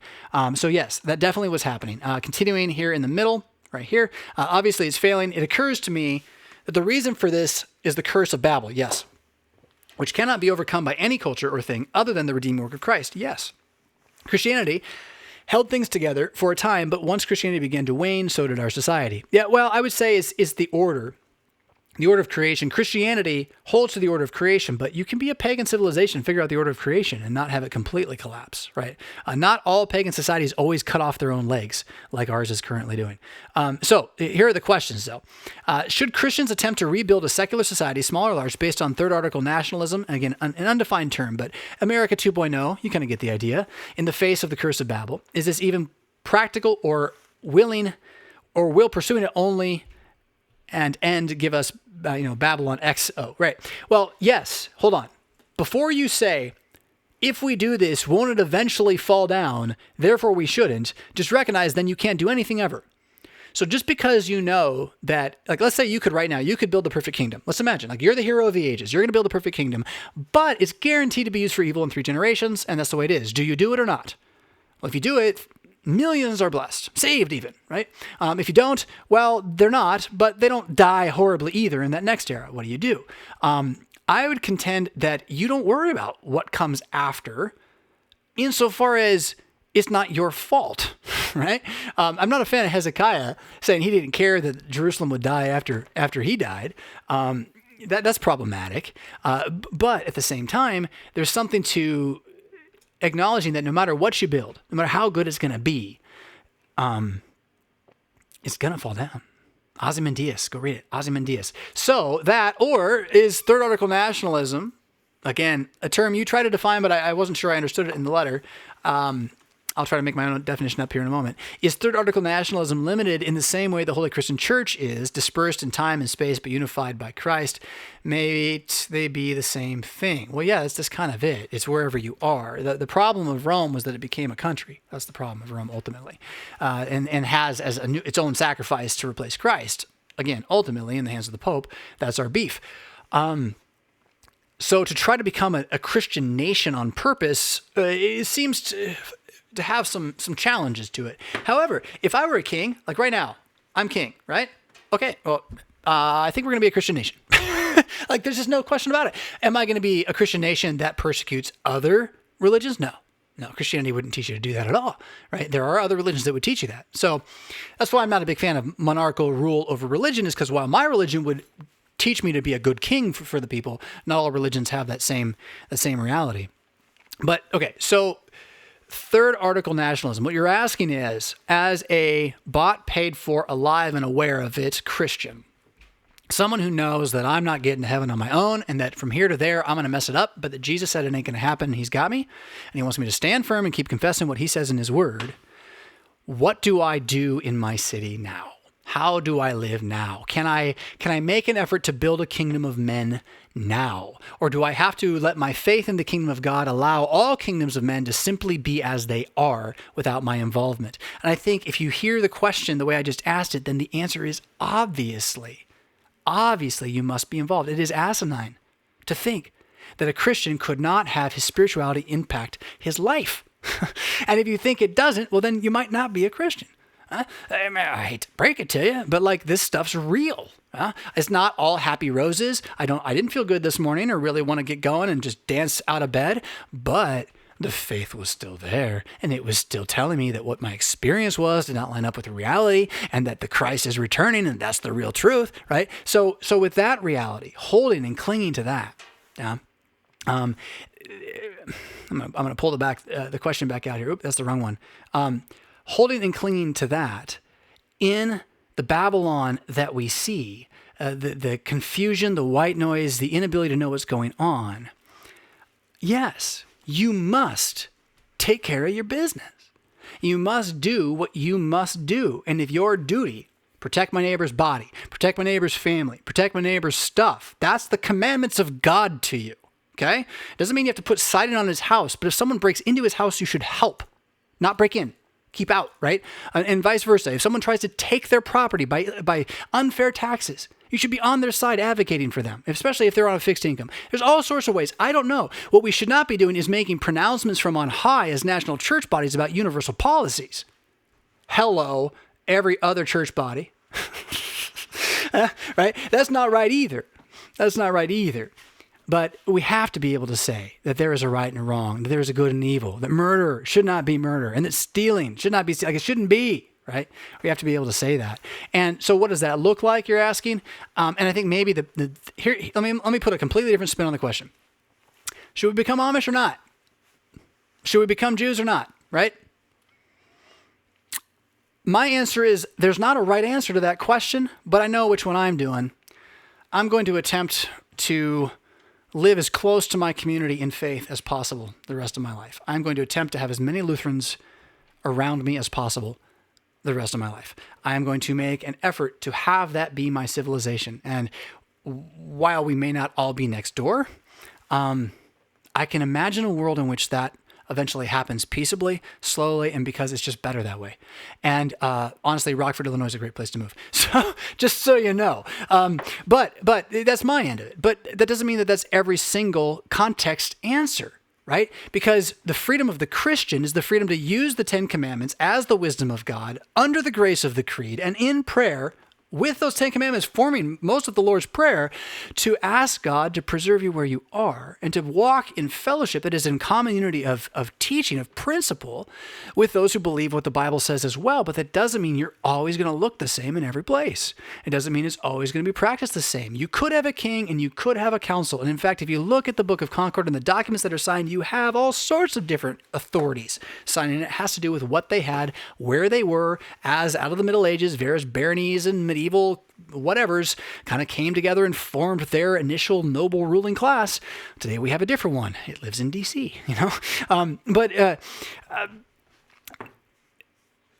to let the ruling class reality that exists. I'm not saying you should never. If you're the Christian who wants to get into that, you should, because we need more good men in politics. There's not enough. So there is that. But at the same time, to recognize that the global fight often does not bother the local fight as long as the war doesn't happen on the local land. That's what's made America so blessed for so long, is that we haven't had the war on our land. The wars have all been everywhere else. Now we're trying to start one here on our own. We're idiots, okay? We're absolutely idiots. We're brainwashed into this, and I don't know who's benefiting, but somebody is. In any case, we don't want to be part of that. What we want to do is get involved enough in our community, whether they're Lutheran or Christian or just people of goodwill, that you can rally around a certain vision for the way that life can be and is and preserve it. That's what conservative means. We think what we got's good, we would like to conserve it. So while at the same time as I would like to have as many Lutherans around me as possible, what I really want is to live in a community that is pro-life, a community that is pro-environment and neighborhood, right? Procreation and environment, a community that is pro-neighborhood, and thereby is pro-Bill of Rights, which, if you haven't ever done a compare and contrast of Bill of Rights and Ten Commandments, you should try it sometime. Put them on 2 pieces of paper, have a third piece of blank, and just start going. It's amazing. They're not the same, but you can't get the Bill of Rights without the Ten Commandments. I just don't think you get there, and it's pretty cool. So what I want is a community that's pro-life, pro-creation and environment, pro-neighborhood, which means pro-Bill of Rights, which means pro-Ten Commandments. And that, by the way, my friends, is what the Lutheran Layman's Local Action Network is all about. And if you don't remember what that is, don't worry about it. We're still looking at a couple of interviews for our initial aids in Us the Chill to get that project off the ground. But I can tell you, this is the vision. The vision is that Lutherans and Christians and others who aren't even Christians can agree to a platform for their local life together that is pro-life, pro-creation and environment. Doesn't mean environmentalism. Pro-creation environment means taking care of your stream, right? And pro-neighborhood, because you want a good stream in the neighborhood, right? Or you want a good land. And then that means pro-Bill of Rights. And we have this glorious document, the Bill of Rights, that we should be defending as Lutherans, honestly. And if we're not going to defend it as Lutherans, I think we're just, whatever. I don't know that I can make a moral case. Yes, I can. You are commanded to take care of your neighbor's house. Straight up. That's it. That's it. You just got to defend your neighbor. If he says, go away, don't help me, you don't help him. But, right now we have people just screaming for help. So anyway, this here Babylon, how do you become Amish? Do you intentionally create your own little communities? Not necessarily, though you could. I think organically it's going to happen. Financially, it will be harder and harder to find a faithful Christian congregation, period, in this country, because managing what we kind of think of as congregational dynamics with these businesses that we run is expensive, and inflation has not done us well as Christians, unless you're one of the few who really figured out how it worked 50 years ago, in which case it's done great for you. If you haven't figured that out, you can read a book called Unshakable by Tony Robbins that will help you figure out how to climb out of this over a generation, but that's a different topic altogether. forming communities is going to happen because the churches are going to become rarer. And at a certain point, you're going to say, I have no choice. I have to move where there's a church. And for better or for worse, those of us who are already placed publicly, like we are going to be in the spotlight. What I hope that the Lutheran Layman's Local Action Network, what I hope that they can also provide as the organization grows will be a way to not have to only look to a couple of major cities that happen to have landmark media productions going on in their Lutheran congregation or what have you, but to be able to see where there is something near you. But again, I think that landscape's going to change, and COVID is catalyzing that. Many Missouri Synod congregations were already struggling, and you throw the school system that we've tried to maintain into it, and it's going to be a really interesting 2 to 4 years with a lot of finger pointing, probably all about not what actually is going on and trying to retain its own form of power within our political systems. But whatever, it is what it is. Do I think you should move to a good church and then make that your city and live the rest of your life? Yes, I do. I think you should take a year or 5 to figure out where that is. You should move to the place you really want to live more than anywhere else in the world, because why not? You should take the time to figure out how to make a meager but subsistence living there, and you go and you make sure your family's on board with you and you say, this is a generations long reality. And then you find the place where you can do that. That's the way I'm talking to my family. I'm not kidding you. I bought this land because I want it to be here forever, until Jesus comes back. And if we have to sell it, we have to sell it. But why would you make that your plan? Why don't you make it the plan to actually have a village grow out of your family someday? That sounds cool. Like by the time I die in my neighborhood, 2/3 of my houses could be owned by my family. And we all just have picnics in the park every Sunday afternoon. Why not? Oh, because we have to move around, follow the American dream like the TV tells us to do. That's why not. So there's my answer to your question. I don't know if that helps or not, but it is, in fact, the craziness that I am buying into in my own life. I know. But I also believe Luther and Hitler should have a grudge match, and it'd be hilarious.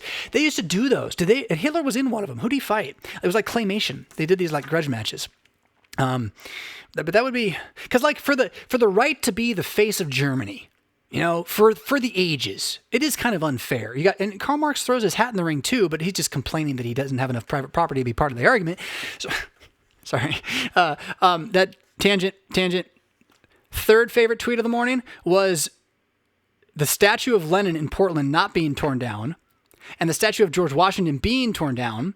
And when it's pointed out that the statue of Lenin was not being torn down, somebody defended it by saying it was on private property, and that's why, but that the public one was torn down.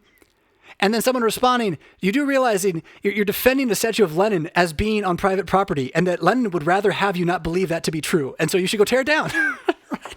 It's nonsense. The absolute nonsense. Oh my goodness. All right. That was a tangent.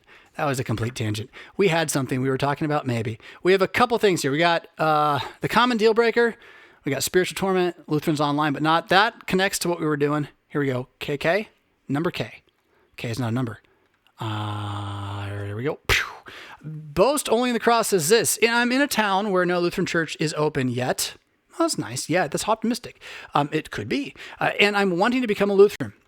That's awesome too. Is there a way to begin that process online? That depends. Yeah, but not officially, no. So stay tuned. I have already been reading the Book of Concord, Large and Small Catechism. Good. You probably know more than most Lutherans. So what you really want to do is go to lcms.org, and in the upper right corner, once you get there, click on Locator and type your mailing address, not your mailing address, your zip code into the locator. Specify 5 miles. I'd actually specify 25 miles unless you're in a big city. Excuse me. If you're in a big city, you don't want that many results. But if you're not in a big city, do 25, 50, even 100 miles. And then, depending on your list, get a list of 4 to 7 congregations, and I'd start making phone calls and see if you can get the pastor on the phone. And I start asking the pastor what he thinks about becoming a Lutheran at his congregation, tell him how you got there, and that this is what you're looking into. But I'd ask him this question. When was the last time you read the Book of Concord? And depending on his answer, you will know whether or not he's reading what you want to be taught, right? So I would ask that question. And then from there, go from there. it is possible to, through, say, a pastor who's not local to you, but I still would want you to connect with someone who's within like 3 hours drive of you. It is quite possible to do it entirely online via, say, Zoom. And then if you have to be baptized, him making a trip or you making a trip, for communion, a quarterly trip kind of thing can happen. A pastor can make a drive 3 hours out to bring you communion once every 3 months. He'll do it probably with joy. So yes, it's possible.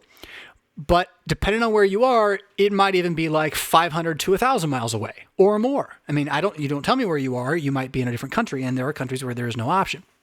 So in that regard, what I'd like you to do is send another question through the contact page and just let us know where you are specifically.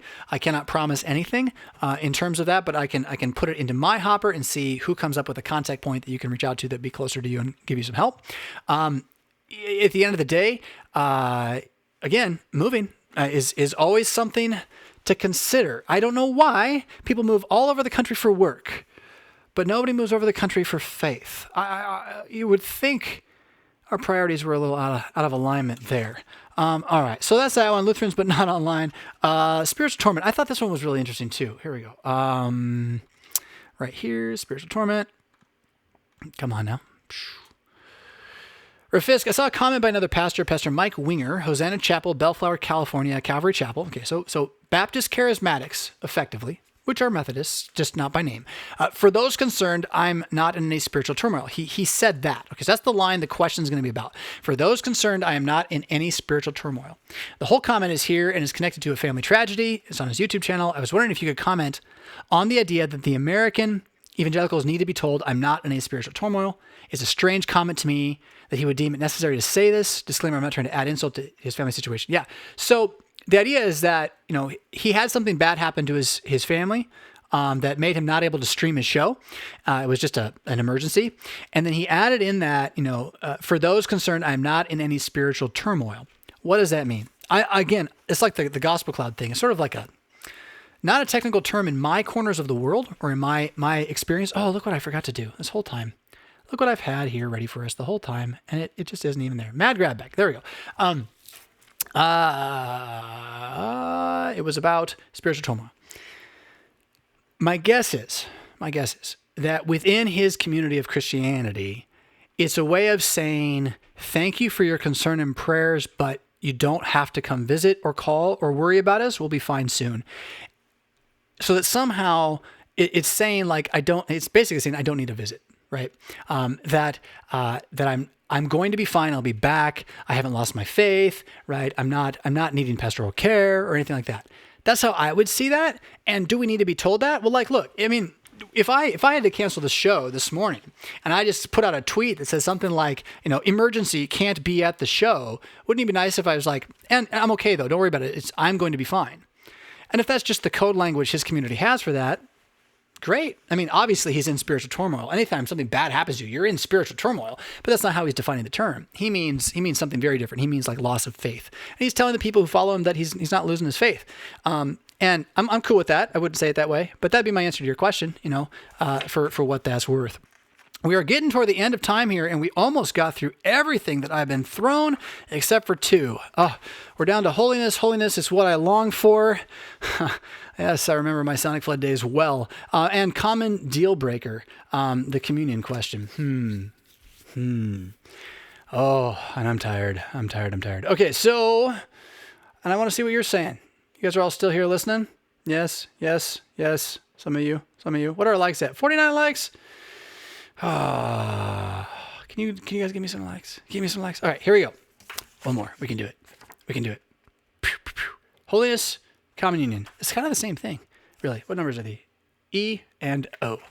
E says, oh, it's so big. And O is small.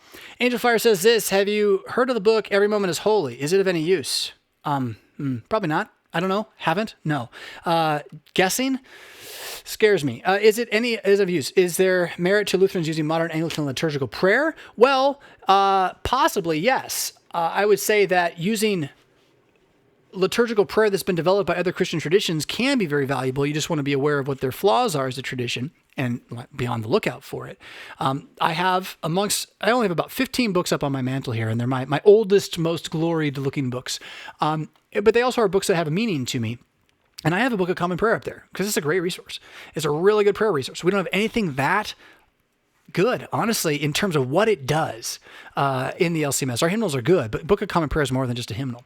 And it's really, really something. So in that regard, but I don't know.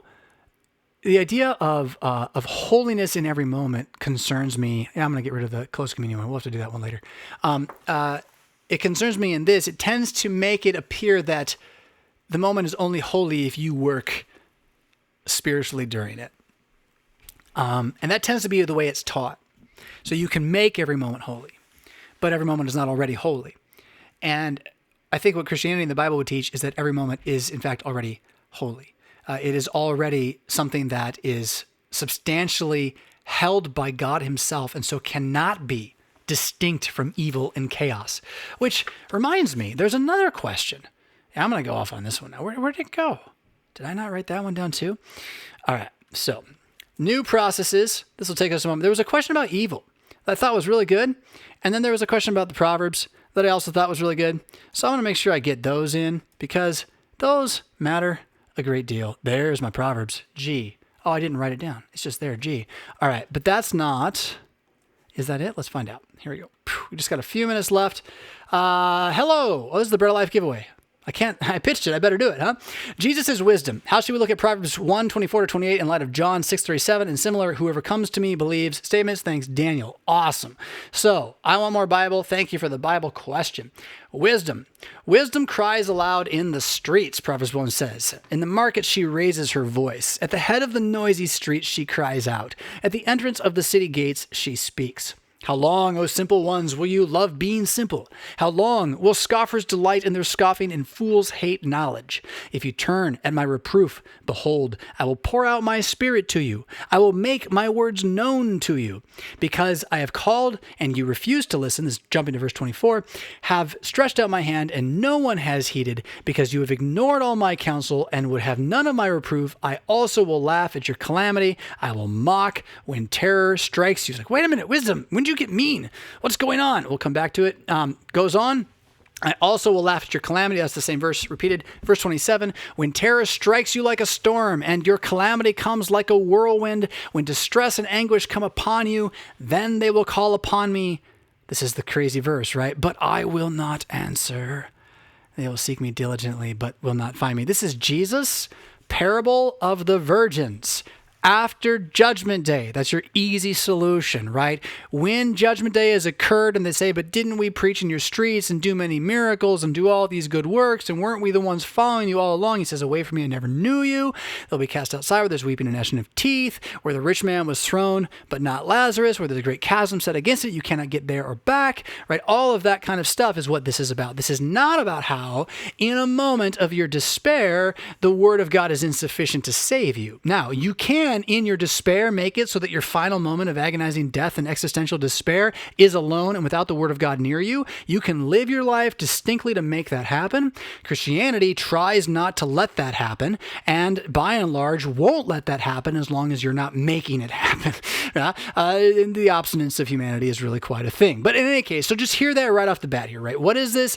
This is about Judgment Day, ultimately, right? When it is too late, it will be too late, because they hated knowledge, which is here now, right? Even if someone should rise from the dead, they will believe. Yeah.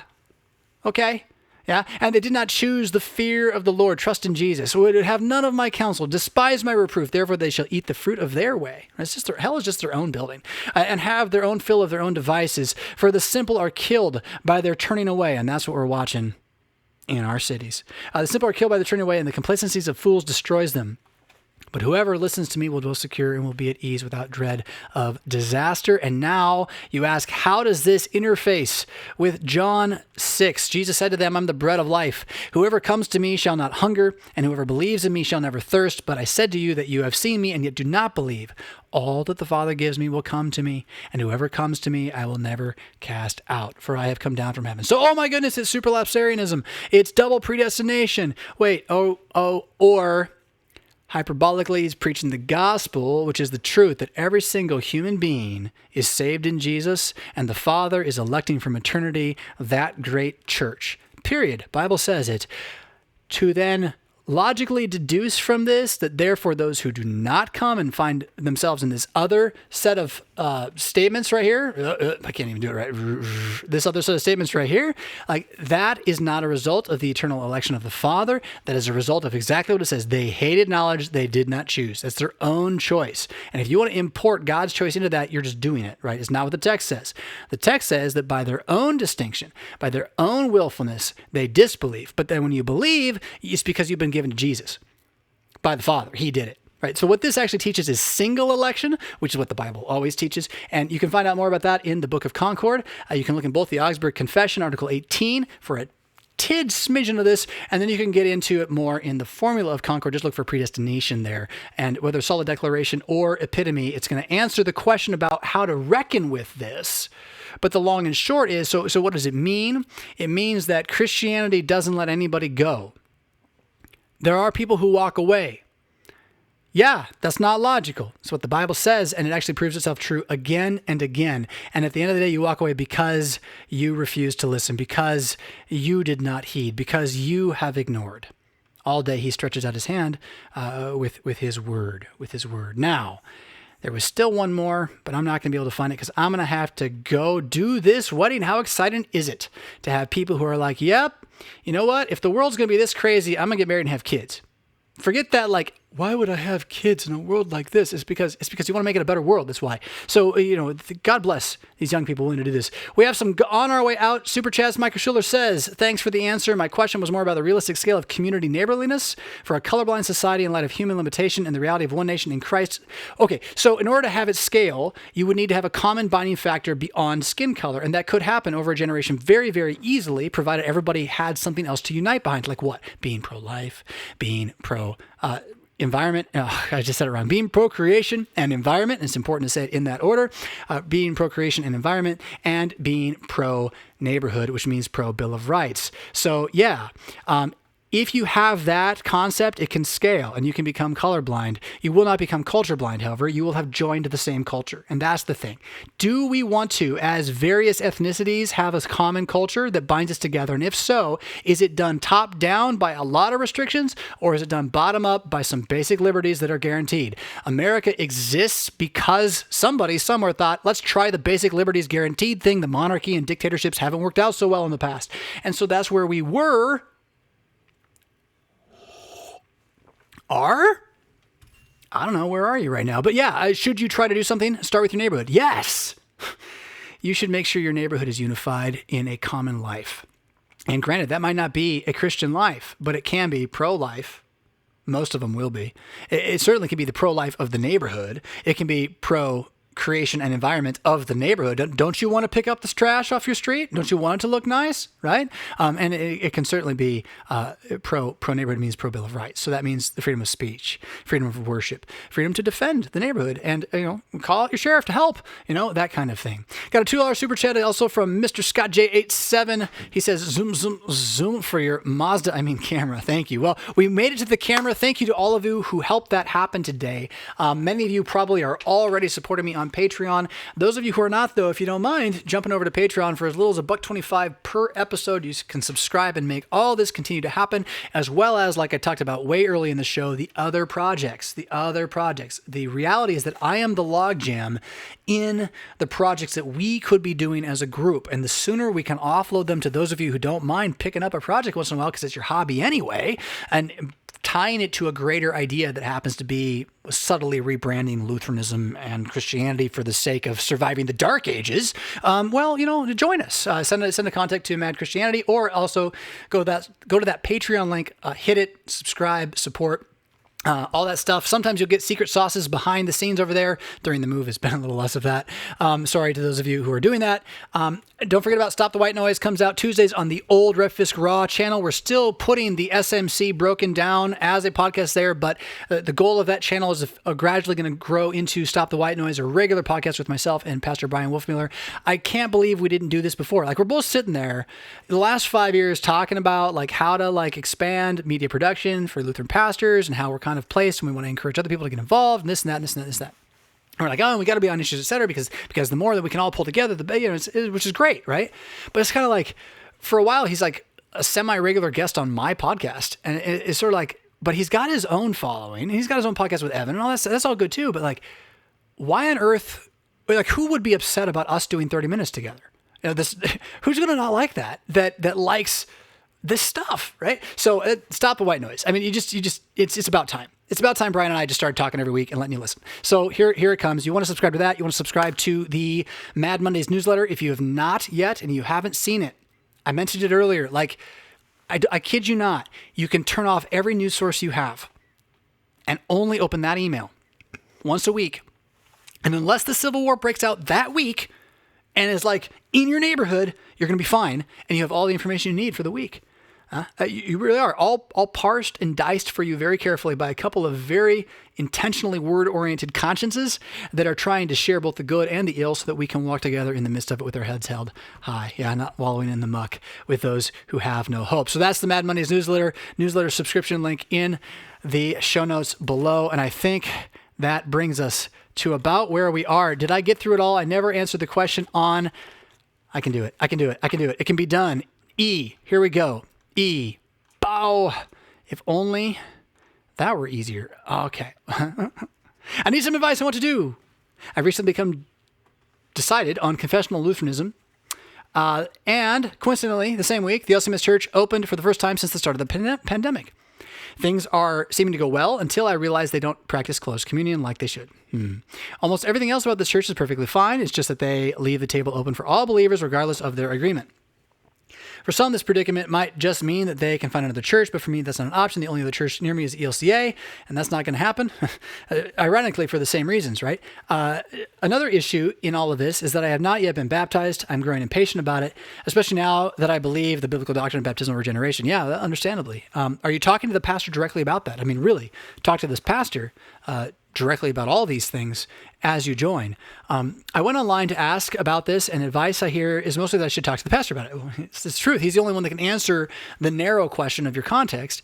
The problem is I'm an introvert, so the idea of telling a pastor essentially that I believe they're sinning is frightening to me. I can understand that. Have you read the book Silence, by the way? It's a book about introversion. It's not good to call it introversion. Call it being stimulant sensitive. But you might check that out if you want to think about the gift that you have in introversion and how to wield it better. Anyway, I can understand what you're feeling. So my question is, should I stay to receive word and sacrament, especially baptism, or is this too grave, with two O's, of a doctrinal disagreement? Justin. It's pretty big.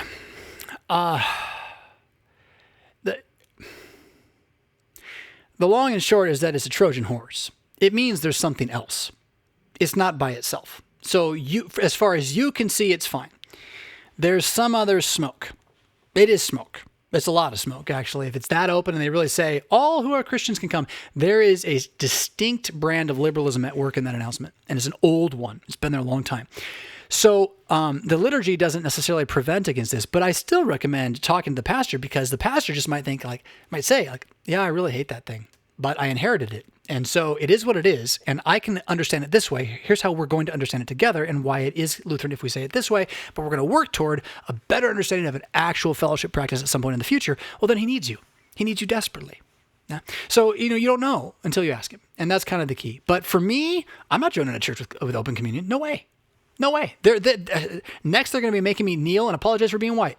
I'm not kidding. Like, that is the route. Is it going to be in a week? I don't know. But you have let in already the very problem, which is the inability to distinguish between holy things and unholy things, between good things and evil things. Black lives matter because they're good, because God created them. People who murder also matter, but should be stopped because it's bad, regardless of their skin color. And by the way, there's lots of white people who kill people and get killed by cops. And by and large, we're like, that sucked. Like, it just did. And sometimes it's not even fair. And I get it. There's other communities that have different experiences than mine. Cool. Is the answer violence? And if your answer is yes, then I disagree. And you don't have any quarter for me in the conversation. The answer is not violence until someone else is shooting at you. Then, well, I guess you got to do what you got to do. And if that's what you think you're doing in the streets in Chicago and Minneapolis, I'm not you, but I have never seen barbarians tear down cities and have it go well for the city in the next 100 years. It just doesn't happen in history, and it happens in history. So think twice before you knock out your power supply or your water system or something like that. Yeah. Has anybody you've seen the signs from Chaz asking for like sunglasses and like towels and stuff? Send help. Arise, world, to defend us. Anyway. Goodness. I hope it's helped. Where you are though, talk to that pastor first. Talk to that pastor first, and then come back, keep asking in here. I mean, you might have to, but I'd say do distance. Get in touch with an Orthodox congregation, get catechized over distance, have the pastor fly to you and baptize you if he has to. I mean, there's other ways. It can happen, right? But I would say do not align with close communion because it's the seeds of its own destruction. I mean, you're joining only to have to leave later. That's all you're doing. And so I would really encourage you not to make that leap. As much as you want baptism, remember, baptism is the confirmation of what God preaches to you externally so as you cannot deny it. Yes, it does regenerate you, but it is not as though you are not regenerate already. Can you cling to it in your moment of weakness in the same way? No, you cannot. And that's why being baptized sooner than later is great. And honestly, when you meet with your pastor, say, would you baptize me today, please? I know it. Question me. I need it for my conscience, please. And if he says no, like drive to the next church, any church that she has the Trinity, get baptized and leave. I mean, I don't really mean that, like call another Lutheran pastor, but we'll get to you somehow. Give us some time. We'll get to you, but try by going to him first. We can't enable you're not doing the normal thing, but we can't help you if after you've done the normal thing, it's not helping and you need more help. That we can do. I'm going to have to leave because now I'm getting text messages and I got to be at the church in 15 minutes. They're going to get married. Y'all, thanks so much for being around. Oh, look what's not prepared though, because I didn't even think about it. It'll work out. I'm just going to keep saying it'll work out. And then I'm going to hope that eventually, you ever know how comics, like they'll do this thing where they like sing like a child? Who did that? Eddie Murphy would do that. Who else does that? That's the wrong one. Is this it? I think this is it.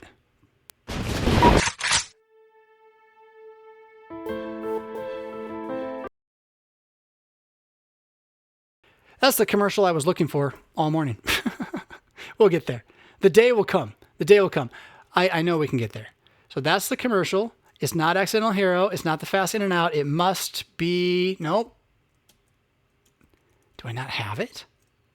Middle to a move. Oh, for pity's sakes, everybody. Is this the one I just did?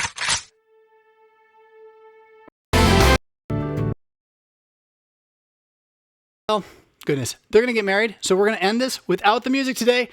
Rock on, everybody. We'll see you on the other side. I may even come back this afternoon just for fun, totally casual and random. So if you're around the computer, turn it on to see if I'm there. We'll catch you on the other side. Don't wallow in the muck, my friends. Rock on.